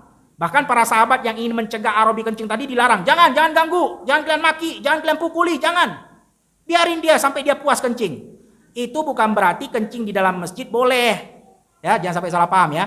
Tapi di sini maksudnya Nabi Shallallahu Alaihi Wasallam ingin menghilangkan kemungkaran yang lebih besar. Dengan apa? Dengan membiarkan dia sampai puas kencing di masjid Nabi Shallallahu Alaihi Wasallam. Apa kemungkaran yang lebih besar yang bakal terjadi kalau kita larang? Kata para ulama nih. Kalau seandainya tadi sahabat Nabi itu dibiarkan untuk memukuli dia ataupun mencegah dia, mengusir dia, akan ada kemungkaran yang lebih besar. Memang kencing di masjid Nabi itu mungkar, itu batil, itu nggak benar itu. Tapi akan ada lagi yang lebih besar kalau kita mencegah A'rabi tadi kencing. Ada dua kemungkaran yang lebih besar kata para ulama. Yang pertama, itu bisa mengganggu kesehatan orang yang kencing tadi. Karena namanya sedang kencing, lagi di tengah jalan, lagi ngeluarin najis kan gitu. Tiba-tiba di stop, diputus, akhirnya dia nggak bisa kencing kan gitu. Tertahan itu kotoran di dalam tubuhnya, tambah lagi penyakit. Nah ini satu. Ya, jadi kalau misalnya dicegah, kasihan kan, kemungkarannya lebih besar lagi. Yang tadi seorang A'rabi bisa terkena penyakit dengan menahan kencing, satu. Kemudian yang kedua, kalau seandainya dibiarkan untuk dicegah dia sedang kencing, para sahabat tadi biarkan pukulin dia, ya, ancam dia, usir dia kan gitu. Maka bisa jadi A'rabi tadi karena dia nggak kuat menahan kencingnya, dia kan nggak, kalau dia tahan nanti kena penyakit. Akhirnya dia tambah deraskan kencingnya, bisa ke kiri, bisa ke kanan, namanya orang panik. Namanya orang datang pengen mukuli kan yang ada lari dia. Nah air kencingnya bisa terciprat kemana-mana. Sehingga najisnya bisa lebih besar dan lebih luas daripada kalau kita biarkan kan najisnya cuma di satu titik. Contohnya dia kencing di belakang tiang masjid contohnya. Ya udah najisnya cuma di situ doang. Daripada kalau dikejar dipukuli bisa najisnya ke mihrab, bisa najisnya ke sop pertama, bisa najisnya ke sop terakhir. Di mana-mana najis semua nanti. Namanya kecipratan di sana sini kan gitu. Nah ini kemungkaran yang lebih besar. Makanya kata para ulama ada kaidahnya ya, dar'ul mafasid aula min jalbil masalih. Kita mencegah kemungkaran yang lebih besar itu lebih utama daripada kita mendatangkan kebaikan. Memang iya, menghentikan kemungkaran orang kencing di masjid itu adalah perbuatan baik. Betul, itu adalah perbuatan soleh. Kita hentikan orang kencing di masjid. Tapi kalau bisa kita lihat di situ ada kemungkaran yang lebih besar, yang dengan itu kita bisa mencegah kemungkaran tadi dengan cara kita tidak mencegah dia kencing contohnya, maka itu lebih utama kata Rasulullah. Lebih utama kita mendatangkan perihal yang bisa menutup kemungkaran yang lebih besar daripada kita mendatangkan kebaikan. Contohnya seperti tadi, orang yang kencing di masjid Nabi Shallallahu Alaihi Wasallam. Sehingga nggak benar, ini pelajaran buat kita nih, para ummahat khususnya. Ya, nggak boleh kita mendidik anak kita dengan kemungkaran. Nggak boleh jemaah. Memang anak kita buat salah, bandel, nakal. Habis itu kita sumpah serapahin, subhanallah. Ini kan haram, nggak boleh kita sumpah serapah anak sendiri. Kita bilang, dasar kamu anak setan. Ada orang gitu kadang. Ada kan marah-marah dia, dasar kamu anak setan, dasar. Subhanallah, hati-hati itu kan doa. Mungkar kalau kita mendoakan anak sendiri dengan doa yang buruk. Kalau memang dia anak setan, berarti bapak ibunya siapa? Kan gitu. Nah ini, terkadang ada orang begitu. Ya, saking nakalnya Ustadz, udah berapa kali dibilangin. Tetap aja dia masih nakal, masih kurang ajar, macam setan. Astagfirullahalazim. Ya. Gak boleh. Memang betul itu kemungkaran. Wajib kita benarkan anak kita kalau dia nakal, kalau dia jahat. Wajib kita tuntun, wajib kita ajarkan. Tapi juga jangan kita ajarkan dengan cara kemungkaran pula, yaitu dengan mendoakan keburukan. Ini kan namanya merubah kemungkaran dengan kemungkaran. Gak boleh. Dilarang. Ini ajarannya tadi. Kalau bisa kita mencegah kemungkaran yang lebih baik, yang lebih banyak, yang lebih besar, maka itu yang kita dahulukan daripada kita datangkan kebaikan. Memang benar kita marah-marah kepada kejahatan yang dilakukan anak kita, memang benar itu nggak salah. Tapi kalau bisa jangan kita dengan cara kemungkaran pula, marah-marah contohnya, mukul contohnya. Makanya setiap pendidik, terutama ibu dan ayah, ya, karena memang didikan anak yang pertama sekali adalah di rumahnya, ibu dan ayahnya, bukan di sekolah. Sekolah itu cuma membantu doang. Tapi intinya kita seorang ayah dan seorang anak, seorang ibu, seorang suami, seorang istri. Maka kita harus punya beberapa cara untuk mendidik. Kalau memang kita melihat dimarahi udah nggak bisa, dimarahi makin jadi, ada anak seperti itu. Makin dimarahi makin jadi dia. Makin dipukul, makin bandel, makin lawan. Ya udah, jangan gunakan cara itu lagi karena memang itu nggak benar. Itu kemungkaran juga, mukul itu kan kemungkaran. Ya, marah-marah juga itu bukan ajaran Nabi Shallallahu Alaihi Wasallam. Marah-marah, hukum asalnya adalah kita lembut. Maka cari cara yang lain, macam Nabi tadi. Kalau dibiarkan sahabatnya mencaci, memukuli orang yang kencing di masjid, maka muncul kemungkaran yang lebih besar kan gitu. Maka Nabi cari yang lain, yaitu diam, biarkan aja, jangan dilarang, dipukuli, jangan. Habis itu setelah selesai Nabi siram, dan Nabi nggak diam. Setelah sudah selesai Arabi tadi kencing, disebutkan dalam riwayat Rasulullah Shallallahu Alaihi Wasallam mengatakan, Inna hadal masjid layaslu illa lis-shalah. Ini masjid nggak boleh kecuali untuk sholat. Dijelaskan oleh Nabi. Tapi setelah kencing, begitu juga anak kita. Kalau memang dia nakal, ya udah. Ini kalau dimarahi memang nggak mungkin, nggak bisa ketemu kalau dimarahi. Dipukul apalagi menjadi-jadi. Cari yang lain ya. Contohnya seperti diberikan hadiah. Anak kita nakal contohnya. Ya kan? Nah, kalau kamu bisa tinggalkan itu, kamu bisa buat dalam 10 hari aja begini, ada hadiah dari ayah contoh. Akan begitu nggak masalah. Keluarkan sedikit harta, tapi yang kita dapatkan adalah kebaikan yang lebih besar daripada kita memunculkan kemungkaran yang lebih besar dengan marah-marah kan gitu, dengan memukul, tambah bandel, tambah kurang ajar, malah itu anak lebih repot lagi. Nah, itu pelajarannya ayyuhal akhwat wal ummahat yang dimuliakan oleh Allah Subhanahu wa ta'ala. Kemudian kita lanjutkan, wa yadullu ala najasatihima aidan ahadisul amirata bil istitabati wal ghusli wal wudu minhuma. Begitu juga banyak dalil-dalil yang menunjukkan tentang kotoran manusia, begitu juga kencingnya manusia itu adalah najis dari perintah Nabi Shallallahu Alaihi Wasallam yang memerintahkan untuk kita bersuci ataupun mandi ataupun wudhu ketika selesai daripada membuang hajat, baik itu hajat yang kecil maupun hajat yang besar. Kemudian yang ketiga dan yang keempat, wallahu alam. Ini kita sampai jam berapa ini? Masih ada 20 menit lagi ya. Baik. Nanti kita tutup dengan sesi tanya jawab insyaallah di akhir waktu taklim kita. Yang ketiga dan yang keempat daripada najis yang datang riwayat sahih, hadis, dalil Al-Qur'an dan hadisnya, yaitu al-mazi wal wadi. Al-mazi wal wadi. Apa itu mazi? Mazi itu adalah ma'un raqi' lazazun yakhruju inda syahwatih. Mazi itu adalah air yang tidak terlalu kental.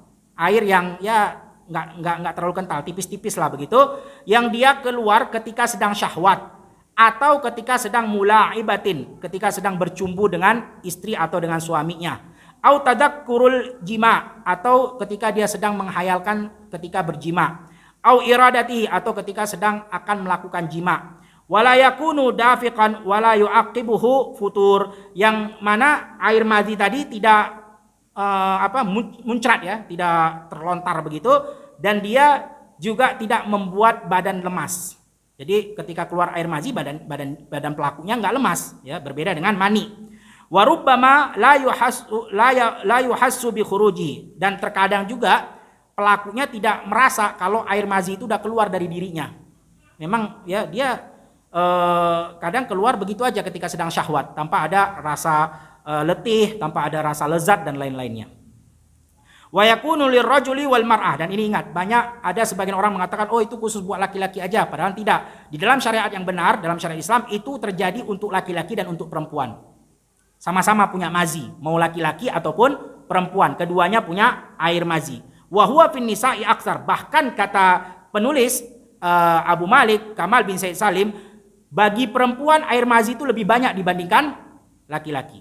Dan ini bisa dirujuk kepada kitab Fathul Bari, begitu juga Syarhul Muslim yang dijelaskan oleh Imam An-Nawawi. Wa huwa najisun inda amatil fuqaha, dan ini jelas secara umum ulama-ulama fikih mengatakan najis air madhi itu. Wa hukiya ijma'an, bahkan dikatakan ijma' para ulama. Walidha amaran Nabi sallallahu alaihi wasallam bi ghusli farji minhu, sehingga Nabi sallallahu alaihi wasallam memerintahkan untuk mereka yang mengeluarkan air mazi membasuh kemaluannya setelah mengeluarkan air mazi. Fa fi sahihain, dalilnya ada. Dalilnya di dalam riwayat Imam Bukhari dan Imam Muslim, annahu sallallahu alaihi wasallam, Nabi sallallahu alaihi wasallam ketika ditanya tentang mazi, maka Rasulullah mengatakan yaksilu dzakarahu wa yatawadda, hendaknya dia mencuci kemaluannya dan kemudian dia berwudu ya, kemudian dia berwudu. Kemudian yang berikutnya wa ammal wadi, adapun wadi, tadi air mazi sudah selesai, sekarang air wadi. Air wadi itu adalah fahuwa ma'un abyad sakhinu yakhruju ba'dal baul. Adapun air wadi itu adalah air yang putih yang dia keluar biasanya setelah kita kencing. Di akhir-akhir kencing keluar itu sedikit air yang berwarna putih. Wa huwa najisun, dan itu jelas najis, ijma'an para ulama ijma' mengatakan kalau itu adalah najis. Jadi para akhwat dan ummahat yang dirahmati Allah Subhanahu wa taala, tentang air wadi ini, kalau air mazi tadi udah jelas lah keluarnya ketika syahwat ya, dan dia warnanya agak lebih tipis, agak lebih ringan dibandingkan air mani yang begitu kental kan begitu. Enggak terlalu kental air mazi. Kemudian adapun air wadi itu keluarnya biasanya ketika seseorang akan selesai buang air kecil, buang kencing kan gitu. Nah, di ujung-ujung itu akan keluar ada air putihnya begitu. Nah, para ummahat wal akhwat yang dirahmati Allah Subhanahu wa taala, ada beberapa poin yang penting kita ketahui yang disampaikan oleh para ulama. Memang iya, air wadi itu keluarnya di akhir-akhir kencing dan warnanya agak keputih-putihan begitu. Tapi ketahuilah, tidak ada sunnahnya, tidak ada tuntunannya, tidak ada ajarannya di dalam syariat, di dalam hadis maupun Al-Quran, bahwasannya kita harus mendehem 3 kali ketika akan selesai kencing. Ada orang sebagian begitu kan? Saya sering sekali tuh kalau di toilet umum, kita lagi ngantri, ada tuh. Pernah saya iseng nanya, Pak, kenapa Bapak kok tadi ada sebelum keluar? Kata dia ya biar selesai semua, biar keluar madhinya, karena madhi itu kan najis. Nah, hati-hati ya, wadi kita bilang itu memang najis. Tapi nggak ada tuntunannya setiap kita mau kencing harus begitu. Karena itu yang membuat keraguan-raguan. Hati-hati, beragama tadi kita sudah sampaikan di awal. Beragama itu adalah hukum asalnya haram, nggak boleh dikerjakan. Sampai kapan? Sampai datangnya dalil menunjukkan sunnah atau wajib. Selama tidak ada dalil, jangan kerjakan karena hukum ibadah itu haram. Kan ini dijadikan ibadah, sesuatu hal yang dia anggap bisa mengeluarkan wadi agar dia tidak terkena najis. Kan itu ibadah, karena tujuan dia biar tidak terkena najis, biar sah ibadahnya kan begitu. Karena kalau kita terkena najis maka tidak sah ibadah kita. Itu hukumnya, konsekuensinya kalau ada najis. Nah tapi nggak ada juga tuntunannya harus mendahem 3 kali biar tuntas katanya begitu. Nggak ada itu. Kalau seandainya benar mendahem 3 kali, kenapa nggak kalau lebih tuntas lagi kita teriak aja kan? Kan sama aja. Kan lebih ketekan lagi itu daripada dehem cuma 3 kali. Apa bedanya dehem dengan teriak? Nggak ada bedanya kan? Nah ini hati-hati karena apa? Keraguan-keraguan itu bisa menimbulkan keraguan-keraguan kepada ibadah yang lain jamaah. Kenapa kita tegaskan di sini? Karena kebanyakan, perhatikan aja, orang-orang yang melakukan keraguan-keraguan, khususnya tadi yang mendehem tadi yang tidak ada tuntunannya dari Nabi Shallallahu Alaihi Wasallam, pasti setelahnya dia akan melakukan ibadah yang diiringi dengan keraguan pula. Makanya coba perhatikan, ketika dia sudah dehem, udah ragu kan dia, habis itu berwudu, perhatikan aja, wudunya itu ketika wudu, aduh kayaknya kurang sah nih, masih dia basuh lagi. Padahal udah 3 kali masih dia basuh. Waduh kayaknya kurang sah ini, ulangi lagi, dia ulangi lagi basuh tangannya. Nggak kelar-kelar dia wudu. Satu, udah keraguan di dalam wudunya. Kemudian ketika dia masuk masjid, perhatikan aja orang-orang yang dari awalnya tadi keraguan, akan keraguan terus di dalam ibadahnya. Waktu sholat, Allahu Akbar, imam udah takbir, dia Allahu Akbar, kurang pas nih. Batal lagi. Dimulai dari dehem tadi, Allah, kurang lagi. Gitu terus diulang. Subhanallah. Maka hukum asalnya da'ma yaribuka ila ma la yaribuk. Dan tadi kita sudah sampaikan bahwasanya al aslu fil asya mubah. Hukum asal pada sesuatu itu adalah mubah, tahir, suci, boleh. Sampai dijelaskan di situ dengan dalil kalau memang itu haram ataupun wajib ataupun sunnah. Selama kita tidak menemukannya ya sudah, kencing-kencing aja. Memang kita udah yakin kencingnya udah selesai. Udah nggak perlu dehem-dehem lagi, udah selesai, kita basuh, kita bersuci, udah. Ya, kecuali kalau memang kita yakin, ini saya belum selesai nih, ya udah kencing aja. Kan kita bisa tahu kapan selesai keluarnya, kapan kita masih belum keluar sesuatu di kencing tersebut. Baik. Kemudian kita lanjutkan ya, damul haid. Kita lanjutkan damul haid. Yang kelima, yang najis yaitu darah haid. Wa fi sahihain an Asma bintu Abi Bakar qalat ja'at imra'atun ila Nabi sallallahu alaihi wasallam faqalat ya Rasulullah ihdana yusibu thawbaha min damil haid kaifa tasna qala tahuttuhu takhrisuhu bil ma'i summa tandahuhu summa tusalli fihi. Dan ini hadisnya adalah hadis riwayat Imam Bukhari dan Imam Muslim. Tentang darah haid itu najis datang diriwayatkan oleh Imam Bukhari dan Imam Muslim dari sahabiah yang mulia bernama Asma bintu Abi Bakar berkata, ja'at imra'atun, datang seorang pemuda kepada Nabi, datang seorang wanita kepada Nabi Shallallahu Alaihi Wasallam dan berkata, ya Rasulullah, seorang wanita datang ke Rasulullah dan berkata, ya Rasulullah, salah satu dari kami terkena pakaiannya darah haid. Bagaimana cara kami mensucikannya? Kaifatasna, apa yang kami lakukan? Maka kata Nabi, hendaknya kalian mengkerik bekas darah haid tadi di pakaian kalian, kemudian kalian siram air, artinya dicuci, kemudian bil ma'i summa tandahu, kemudian kalian bilas. Setelah udah dikerik, disiram air, kalian bilas. Summa tusalla fihi, kemudian kalian boleh sholat dengan pakaian itu. Dan ini hadisnya riwayat Imam Bukhari dan Imam Muslim. Di sini ada beberapa faedah para ummahat wal akhwat yang dirahmati Allah Subhanahu wa taala. Yang pertama, kata para ulama, hendaknya kita semangat dalam menuntut ilmu yang mana ilmu itu adalah al-haq. Semangat. Apapun itu kebenarannya, apapun itu ilmunya, kalau itu adalah ilmu yang mendatangkan keyakinan, dan ilmu tadi kita sudah sampaikan Al-Quran dan hadis, maka semangatlah untuk menuntutnya seberapa besar atau kecil pun dia. Makanya perhatikan para sahabiah, wanita-wanita sahabat Nabi Shallallahu Alaihi Wasallam, mereka nggak ada malu, mereka nggak ada segan, nggak ada sungkan. Ya, malu di sini maksudnya segan gitu kepada Nabi Shallallahu Alaihi Wasallam kalau itu perihal ilmu, kalau itu perihal kebenaran. Mereka cari, mereka tuntut, mereka tanya kepada Nabi Shallallahu Alaihi Wasallam. Walaupun masalah ya ini kan masalah kewanitaan kan, masalah darah haid kan gitu. Biasanya kan seorang wanita segan, malu, sungkan, apalagi kepada lawan jenisnya. Tapi kalau memang itu berkaitan dengan ilmu yang harus dia ketahui, yang harus dia pelajari, dan ilmu itu adalah hadis dan juga Al-Quran, firman Allah Subhanahu Wa Taala, maka dia tetap harus menuntutnya. Jangan dicegah oleh kata malu, karena itu ilmu. Makanya para sahabat wanita, ya, para sahabiah Nabi Sallallahu Alaihi Wasallam, mereka tanya aja kepada Rasul, karena ini penting, ini ilmu. Itu faedah yang pertama. Faedah yang kedua, Maka ilmu yang dimaksud tadi kita sudah sampaikan, kata para ulama, adalah Al-Quran dan hadis.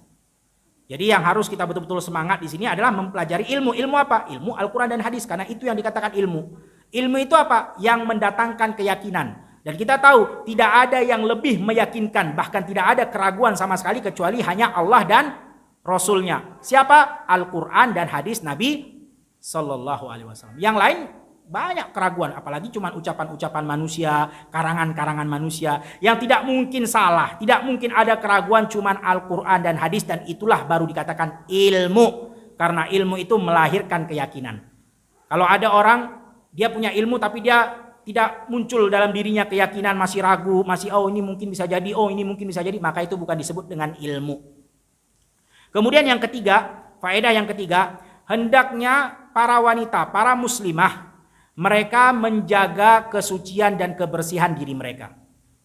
Nah ini harus penting kita jaga. Apalagi memang wanita itu kan memang diciptakan oleh Allah Subhanahu wa taala suka bersolek, suka berdandan, suka kelihatan cantik. Nah, ini memang bagian daripada yang telah ditetapkan oleh Allah Subhanahu wa taala, sehingga wanita itu harus tetap menjaga kesucian dirinya, begitu juga kebersihan dirinya. Dan ini adalah sifat wanita yang terbaik. Sifat wanita yang selalu menjaga kesucian, kebersihan tubuhnya, kata Nabi Shallallahu alaihi wasallam, adalah wanita yang terbaik. Makanya ketika para sahabat Nabi bertanya ke Rasulullah, ya kata para sahabat Nabi Shallallahu alaihi wasallam, ayu nisa'i khair, wanita mana yang paling baik? Wanita seperti apa yang paling baik wahai Nabi Shallallahu alaihi wasallam? Apa kata Rasulullah? Allati tasurruhu idza nadhara, yaitu mereka orang yang membuat engkau senang ketika kau lihat. Itu suaminya maksudnya. Ketika suami yang melihat istrinya, bahagia, senang. Nah, kira-kira pertanyaannya nih, para ummahat, para akhwat, ada nggak laki-laki yang senang ngelihat wanita yang jorok, yang kemproh istilahnya? Bahasa orang kasarnya kan kemproh atau jorok atau pokoknya nggak bersih kan gitu, kumel gitu. Ada nggak kira-kira laki-laki yang suka, saya senang banget ngelihat dia tuh, kenapa? Kumel banget gitu. Nggak ada. Laki-laki normal ya, laki-laki normal pasti akan suka kalau ngelihat wanita itu bersih, ya kan? Indah, rapi, wangi.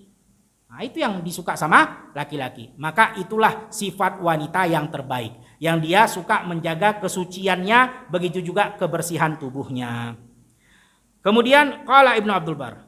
Nah, ini coba biar kita sama-sama belajar. Berkata Ibnu Abdul Bar yang punya bukunya, para akhwat, silahkan coba tolong diterjemahkan, dibaca terjemahannya.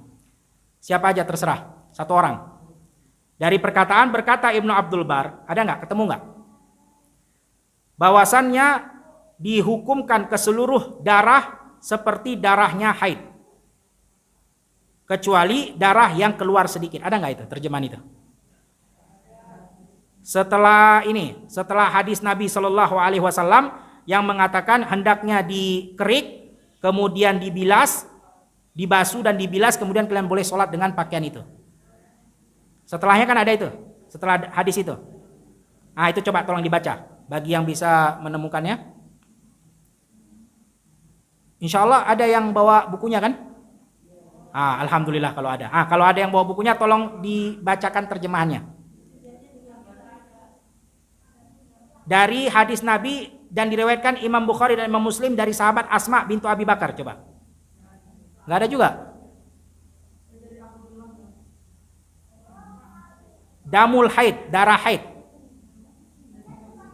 Coba baca darah haid. Darah haid dan setelahnya.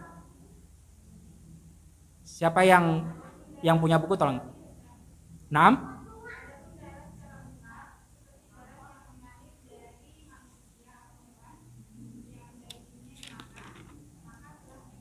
Oh, itu sudah lewat damul haid.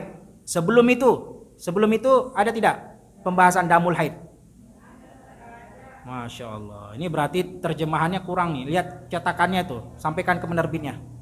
Ya, karena di sini ada damul haid, termasuk daripada yang dinajiskan oleh syariat, yaitu darah haid. Berarti ada yang kurang tuh. Mungkin ketika ngetik terjemahannya lagi ngantuk mungkin.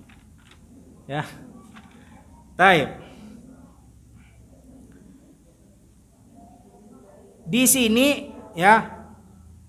Penting kita ketahui, ada pembahasan disebutkan oleh penulis bahwasannya sebagian para ulama menghukumi darah itu semuanya najis, bukan hanya darah haid. Semuanya. Contohnya ya kita tangan kita terluka kena pisau, keluar darah. Nah, itu juga najis, sebagian ulama mengatakan. Begitu juga yang keluar di hidungnya mimisan. Kemudian juga yang mungkin gusinya berdarah. Dan itu mereka katakan najis. Tetapi ala kulihal. Ini penting karena kita ingin menyampaikan, tapi qadarullah tidak ada terjemahannya ya. Kalau ada terjemahannya penting kita sampaikan. Yang menjadi titik pembahasan kita, bahwasannya perkataan sebagian ulama yang mengatakan semua darah itu dihukumi sama seperti darah haid, darah luka, darah mimisan, darah gusi berdarah dan seterusnya dikatakan najis, maka itu pendapat yang kurang tepat. Ya, pendapat yang kurang tepat. Kenapa? Karena tidak ada dalil sharih, dalil jelas yang mengatakan bahwasannya seluruh darah itu dihukumi sama seperti darah haid. Dan juga dalilnya menunjukkan bahwasannya tidak semua darah itu dihukumi seperti darah haid. Contohnya, darah ketika keluar luka di badan. Para sahabat Nabi SAW kita ketahui mereka ada yang mati syahid ketika di perang Uhud dan terusnya. Itu bagaimana mereka dimakamkan? Dimakamkan tanpa dimandikan, tanpa diganti bajunya. Karena hukum syahid begitu. Mereka dimakamkan dengan kondisi mereka. Ya berdarah-berdarah, ya pakaiannya begitu compang-camping, udah sobek-sobek, ya nggak apa-apa. Tanpa dikafani, tanpa disolati, tanpa dimandikan. Langsung dikubur begitu dengan darah-darahnya. Nah itu menunjukkan berarti darah yang keluar dari badan selain daripada haid belum tentu najis.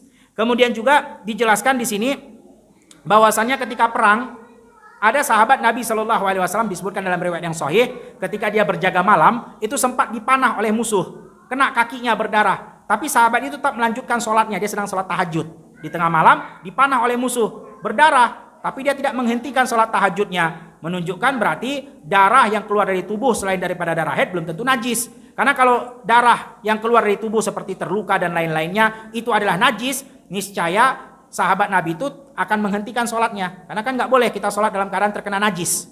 Ya, nah, wallahu a'lam bishawab. Yang jelas darah yang memang najis di sini adalah darah yang pertama adalah darah haid, yang kedua adalah darah yang memang dialirkan, yaitu darah sembelihan contohnya. Adapun darah seperti yang keluar ketika terluka di tangan kita, gusi kita berdarah, hidung kita mimisan, ya, maka itu bukanlah najis. Wallahu a'lam bishawab. Kemudian kita masuk ke bagian yang keenam. Mungkin kita cukupkan dengan ini karena sudah waktunya jam pukul 11 ya. Walaupun pembahasan ini cukup panjang. Rausun mala yu'kalu lahmuhu. Dan perihal yang keenam yang juga dikatakan najis yang datang syariat dalil Al-Quran dan hadis, yaitu kotoran apa yang tidak bisa dimakan dagingnya. Apa yang tidak bisa dimakan dagingnya.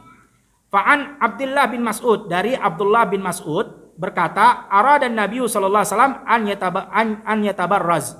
Nabi, ya, ini dalil menunjukkan bahwasannya kotoran hewan yang tidak bisa dimakan dagingnya itu najis. Dalilnya mana?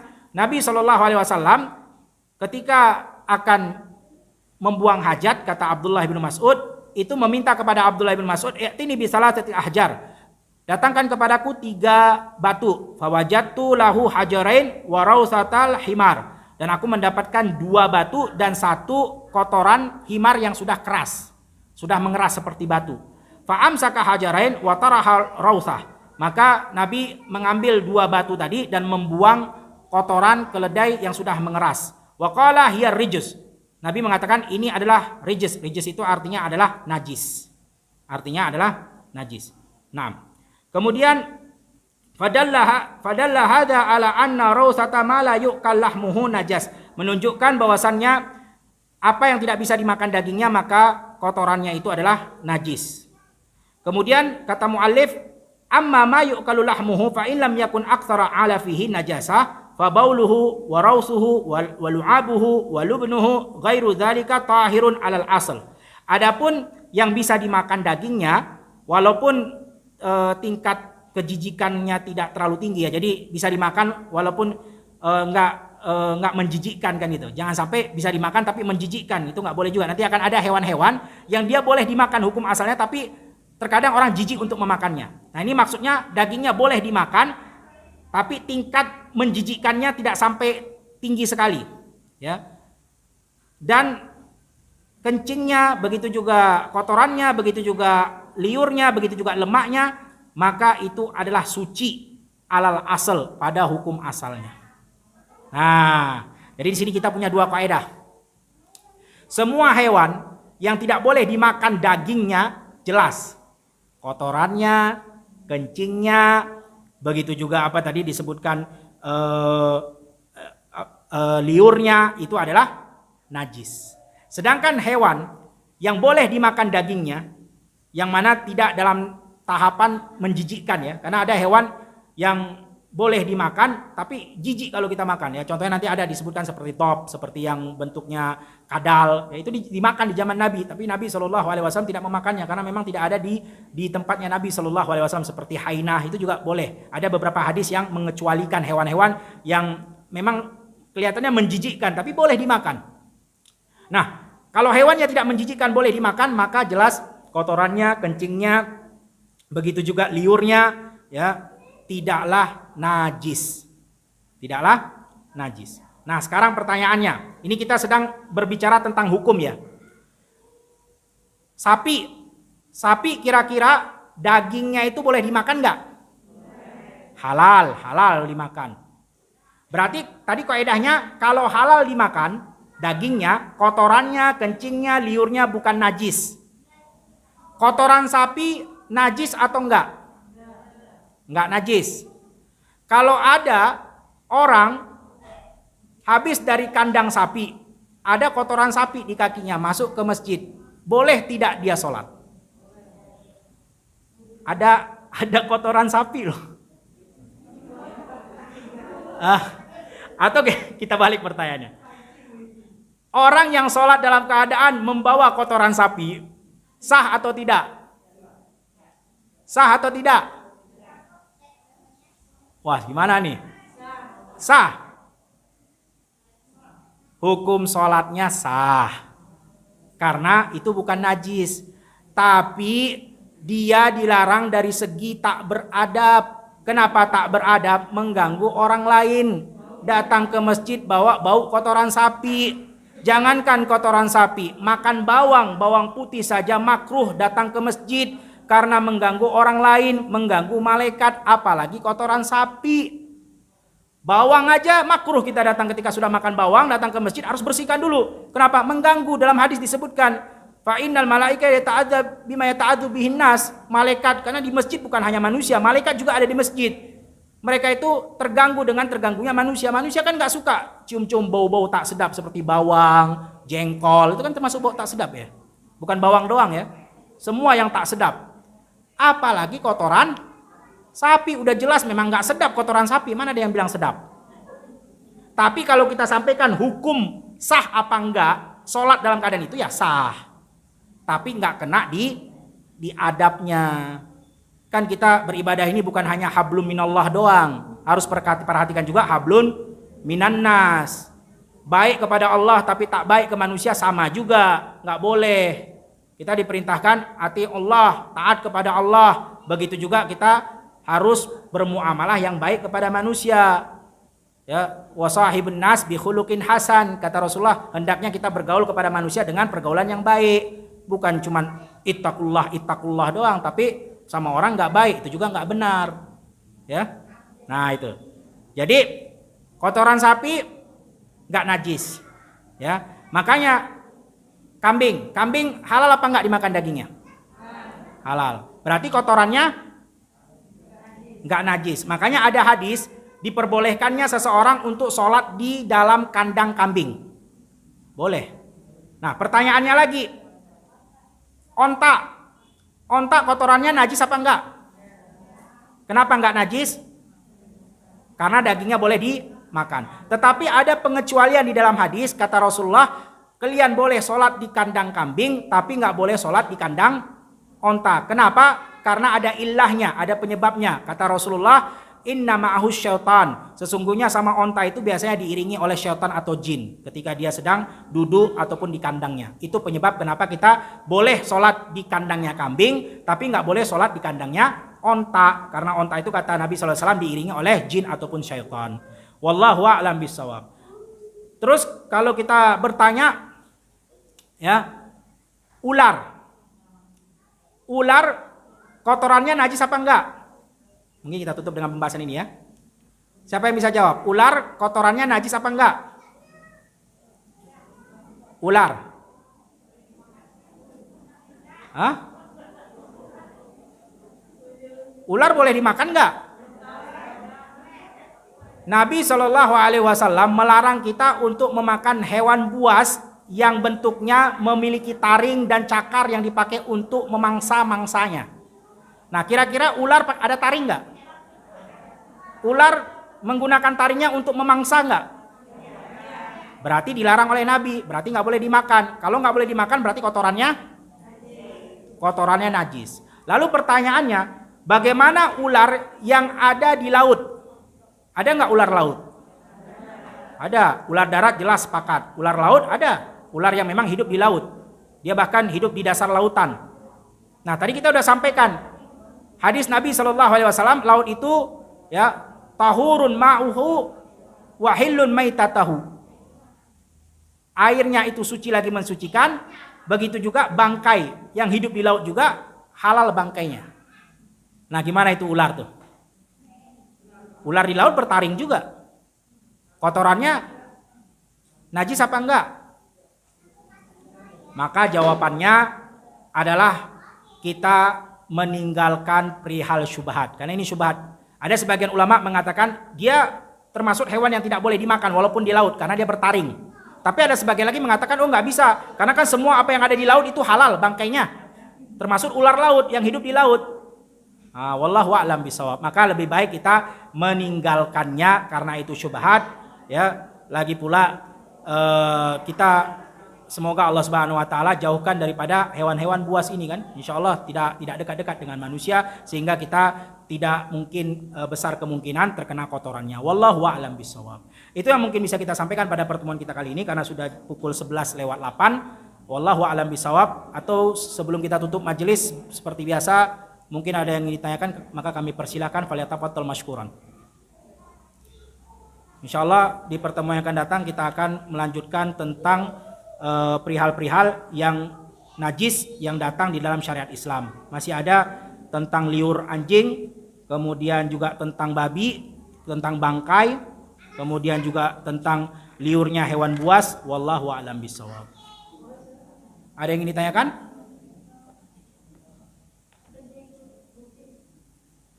Baik. Pertanyaannya mengenai kencing kucing. Baik. Barakallahu fikum. Jamaah yang dirahmati Allah Subhanahu wa taala. Adapun perihal ini masuknya ke dalam pembahasan liurnya hewan buas. Nanti akan ada bahasnya setelah ini. Tapi karena waktu kita sudah nggak cukup, sebenarnya kita pengen mengambil satu pembahasan tentang najis ini semua akan kita habiskan di satu kali pertemuan. Baru pertemuan berikutnya kita akan masuk bagaimana cara menghilangkan najis. Tapi qadarullah masyafa'al waktunya nggak cukup. Mau gimana lagi? Ya sudah. Tentang liur hewan buas. Jadi itu pertanyaan tentang kotoran kucing ataupun kencing kucing itu masuknya kepada bab pembahasan liur hewan buas. Liur hewan buas ini itu adalah najis. Ya, dan hewan buas tadi kita sudah sampaikan, hewan buas di dalam syariat Islam adalah yang memiliki taring dan memiliki cakar yang digunakan untuk memangsa lawannya. Ya, itu kategori hewan buas dalam syariat Islam. Nah, kucing itu ada taringnya enggak? Ada taringnya. Ada kukunya enggak? Dia pakai buat memangsa lawannya, betul tidak? Berarti dia hewan buas. Hukum asalnya liurnya itu najis. Liurnya adalah najis. Nah, cuman kenapa di dalam hadis Nabi Shallallahu Alaihi Wasallam bahkan para ulama berpendapat seperti contohnya liurnya, badannya, karena namanya liur, namanya hewan itu seperti anjing, kucing, mereka kira-kira membersihkan badan pakai air keran atau pakai air liurnya? Pakai air liurnya. Sehingga para ulama mengatakan ada sebagian khilaf ya, ada yang mengatakan anjing itu dari ujung rambut sampai ujung kakinya semuanya najis. Kenapa? Karena memang dalilnya tidak ada yang mengatakan anjing itu najis dari ujung rambut sampai ujung kaki. Tidak ada dalilnya, betul. Tapi yang ada dalilnya adalah liurnya. Liurnya itu najis. Tapi kata para ulama Syafi'iyah, kalau liurnya najis, ya lebih besar kemungkinan semua badannya juga najis. Kenapa? Karena anjing dan lain-lainnya itu membersihkan badan dengan dengan liur, kan gitu. Makanya ini terjadi perselisihan. Nah, adapun hewan buas itu berarti haram dimakan dagingnya satu. Yang kedua berarti liurnya itu najis, karena ada hadisnya nanti tentang liur hewan buas. Dikecualikan kucing, jamaah. Kucing itu badannya nggak najis, liurnya nggak najis. Walaupun hukum asalnya hewan buas itu najis. Kenapa nggak najis? Karena ada hadis pengecualian tadi. Sama sepertinya nanti kita akan sampaikan bahwasannya bangkai. Bangkai itu semuanya najis, kecuali ada bangkai yang disebut dengan bangkai belalang dengan bangkai ikan. Nanti ada pembahasannya. Sama. Semua hewan buas itu liurnya najis, kecuali kucing. Kenapa? Karena ada ilahnya, penyebabnya, kata Nabi SAW, fa innahu tawafina au tawafana au tawafat alaikum. Tawafina alaikum au tawafat. Karena kucing itu adalah hewan yang memang tidak bisa dihindari. Dia hewan yang selalu menyentil, di mana-mana ada gitu ya, suka nempel ke manusia, elus-elus badannya. Kemanapun kita nggak bisa kita hindari namanya kucing, karena kucing ini di mana-mana dia memang bersahabat dengan manusia. Nah, sehingga kata Nabi SAW, kecuali kucing. Kalau kucing liurnya badannya nggak najis, tapi yang lain hewan buas najis. Adapun kotorannya tetap kita sudah sampaikan tadi, kotoran hewan yang tidak bisa dimakan dagingnya hukumnya najis. Begitu juga kencingnya najis, tapi liur dan badannya nggak najis. Sehingga kalau seandainya ada kucing makan ikan goreng kita, yang dimakan kepalanya, nggak apa-apa kita lanjut makan, masih boleh karena itu nggak najis. Nah, ingat ya, kita sampaikan di sini adalah hukum boleh atau tidak, bukan masalah jijik apa enggak. Ya, kalau seandainya ada yang mengatakan, tapi saya nggak sanggup, Tat, jijik saya masa bekas makan kucing saya makan, ya udah itu terserah. Tapi kalau kita bilang boleh karena dia tidak najis. Ya, contohnya yang masih dimakan kan kepalanya dimakan, kan masih ada badannya belum tersentuh, ya makan badannya nggak apa-apa.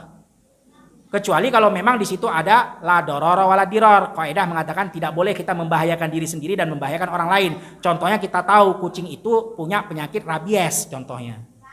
Nah, itu nggak boleh kita makan bekas dia, karena bukan masalah najis liurnya, bukan, tapi masalahnya dia punya penyakit rabies yang membahayakan manusia. Tapi kalau kucing yang bagus, kucing yang baik kan gitu, memang nggak punya penyakit, dan apalagi memang kucing ini terkenal apa kata orang, malu-malu kucing kan gitu. Dia kalau misalnya ada tuannya malu-malu, dia nggak mau dia makan kita punya makanan. Begitu tuannya pergi, wah makan langsung itu ikan. Makanya kata para ulama, bagi yang memelihara kucing hendaknya dia memberikan makan kucingnya yang kenyang. Biar apa? Biar nggak suka mencuri. Biar betul-betul tahu malu, ajarin. Makanya hati-hati nih juga bagi para ummahat yang punya anak-anak gadis. Kalau datang mungkin laki-laki, biasa kan gitu ya. Laki-laki datang bertamu, malu-malu depan orang tuanya, malu-malu kucing kan gitu. Nah, kalau ada yang begini langsung usir aja. Hati-hati nanti begitu orang tuanya pergi, habis anak perempuan kita. Malu-malu kucing kan gitu. Depan orang dia malu, nggak ada orang langsung dia terkam. Bercanda doang. Maksudnya ya malu-malu kucingnya seperti itulah. Kita betul-betul ya malu, benar-benar malu, bukan hanya di depan orang, tapi juga ketika sendiri pun kita malu kepada Allah Subhanahu wa taala. Itu maksudnya. Hanya bercanda saja. Baik. Ada lagi yang ditanyakan? Nah, tafadhol, barakallahu fiik.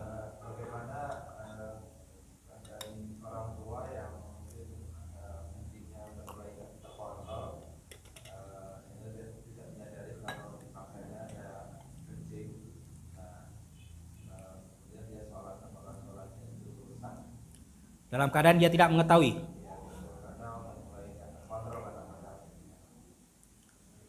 Taib, wallahu a'lam bisawab. Hendaknya kita betul-betul memperhatikan tentang taharah ini, tentang suci, bersuci ini. Begitu juga tentang najis ini. Betul-betul kita perhatikan karena memang hukum asalnya tidak sah ibadah yaitu sholat kalau ada najis. Enggak sah. Ya. Sehingga betul-betul kita perhatikan. Tapi kalau memang kita sudah mengontrolnya, sudah memperhatikan betul-betul sedetail-detailnya, tapi karena ya seperti namanya anak kecil tadi.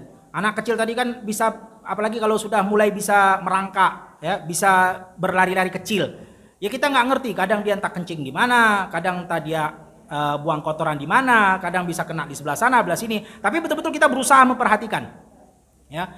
Adapun selebihnya di luar kemampuan kita manusia, di luar daripada usaha yang telah kita kerjakan dengan maksimal, masih ada beberapa najis yang memang kita di luar pengetahuan ya, memang kita nggak tahu.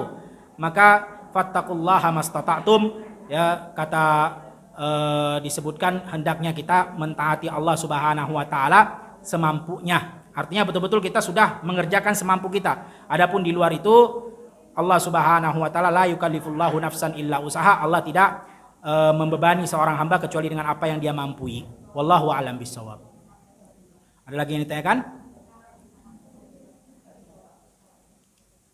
Tidak ada.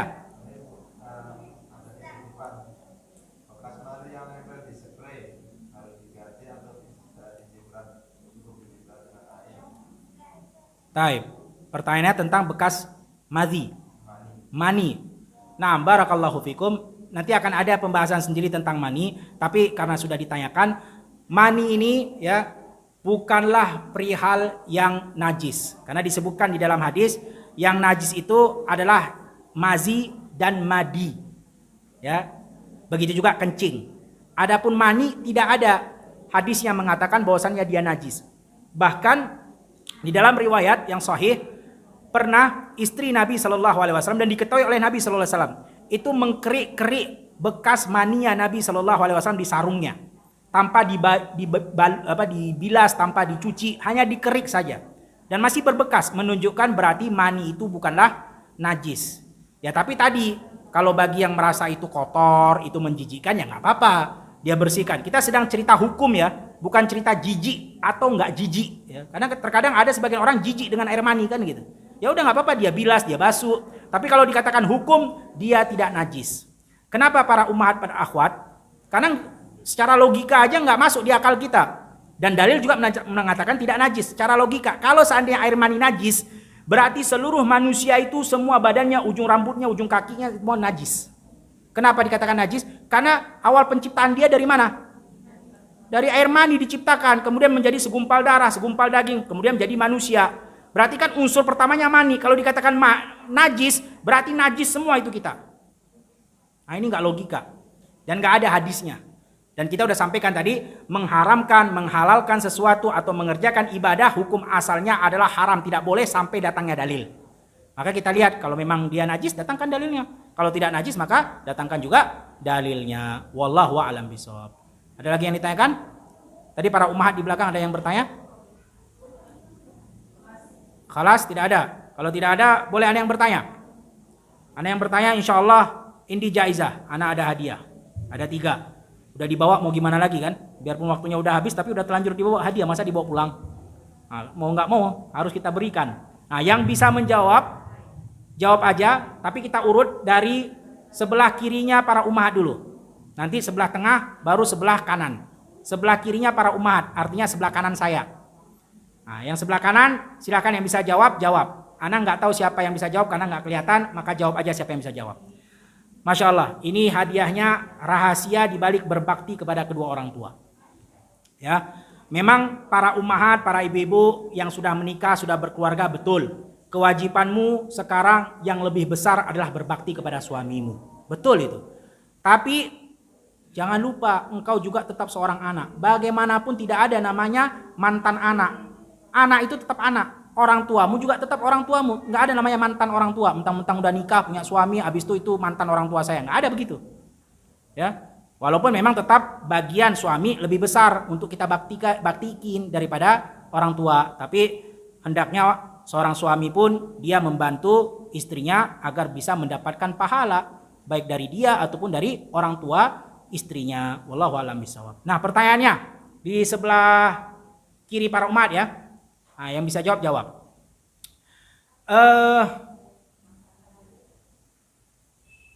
Disebutkan bahwasannya air laut itu ya adalah air yang berubah warnanya, berubah baunya, berubah rasanya. Asin, bau amis, warnanya juga kadang berubah-berubah. Kenapa air laut yang sudah berubah 3 bentuk tadi tetap dikatakan suci lagi mensucikan? Padahal dia berubah sudah 3 sifatnya. Warna, bau, rasa. Nah, yang bisa jawab, jawab. Kenapa masih dikatakan air itu suci lagi mensucikan? Air laut. Hah?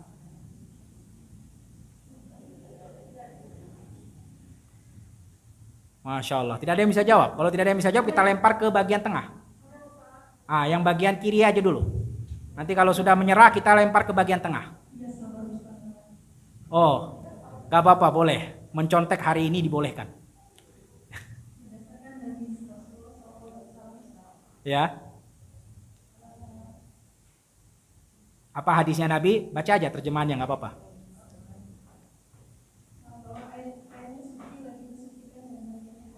Air laut suci lagi mensucikan dan bangkainya halal. Masya Allah, barakallahu fikum. Tafadhol, tolong sampaikan.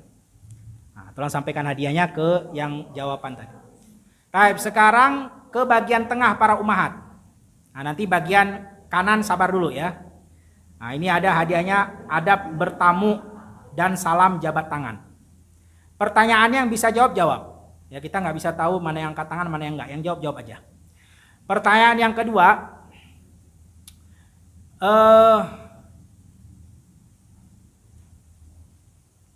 apa hukum kotoran dan kencing, begitu juga liur, hewan yang boleh dimakan dagingnya?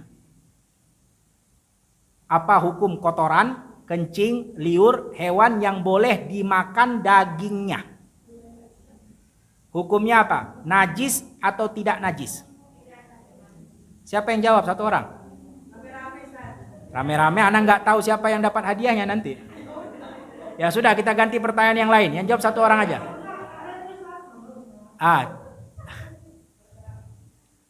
Atau kita ganti pertanyaannya ya. Nah, kita ganti pertanyaannya. Pertanyaannya ringan aja, nggak berat. Ya, pertanyaannya ringan. Coba sebutkan 3 jenis sifat air. Siapa yang jawab? 3 sifat air. Rasa, bau, warna. Tafadhol, barakallahu fiik. Tolong sampaikan. Nah, sekarang yang di sebelah kanan, dan kita tutup dengan ini insyaallah. Ya, hadiahnya kiat-kiat meraih petunjuk Al-Qur'anil Karim. Subhanallah, kalau kita baca Al-Qur'an, ya kita ingin mendapatkan petunjuknya juga, bukan hanya pahala membacanya, tapi juga ingin kita mendapatkan hidayah, karena memang Al-Qur'an hudan lil muttaqin, petunjuk untuk mereka yang bertakwa. Pertanyaannya juga mudah, gampang aja. Ya, yang di sebelah kanannya para ummahat berarti. Tadi kiri sudah, tengah sudah, kanan sekarang. Pertanyaannya, air yang sudah berubah warna, begitu juga rasa, begitu juga bau, tapi bukan dengan barang yang najis, artinya barang yang halal kecampurnya. Maka air itu disebut air apa? Tadi kan airnya suci lagi mensucikan. Nah, kalau ada air kecampur dengan barang yang halal bukan najis, tapi udah berubah bau, berubah warna, berubah rasa, maka disebut air suci dan siapa yang jawab? Yang jawab satu orang. Kalau rame-rame kita bingung ini hadiah milik siapa kan gitu. Hadiahnya cuma satu. Itu pentingnya kalau kita tahu siapa yang menjawab satu orang, kita berikan hadiah. Apa? Namanya air suci, suci dan tidak mensucikan. Tafadhol, sampaikan tolong. Barakallahu fiik. Masya Allah. Para ummahat dan akhwat yang dirahmati Allah Subhanahu wa taala, apa yang kita berikan itu hanyalah untuk penyemangat kita dalam belajar, agar kita mencatat ilmu, agar kita hadir di majelis ilmu. Adapun yang Allah Subhanahu wa taala berikan itu lebih baik, lebih kekal. Wa ma indallah khairun wa abqa, sehingga ya para ummahat, para akhwat yang tidak kita berikan hadiah, maka pemberian dari Allah Subhanahu wa taala jauh lebih baik daripada yang kita berikan berupa ketenangan, berupa ilmu, berupa rahmat dari Allah Subhanahu wa taala. Adapun yang kita berikan itu hanyalah sebagai bab untuk penyemangat agar kita semangat menulis ilmu, semangat kita hadir di majelis ilmu, semangat kita mengamalkan ilmu yang telah kita ketahui. Wallahu a'lam bishawab. Mungkin itu saja yang bisa kita sampaikan pada pertemuan kita kali ini karena waktunya sudah lewat. Afwan, ana mengambil waktu antunna sekalian. Kita cukupkan majelis dengan membaca doa kafaratul majelis. Subhanakallahumma wa bihamdika asyhadu an la ilaha illa anta astaghfiruka wa atubu ilaik.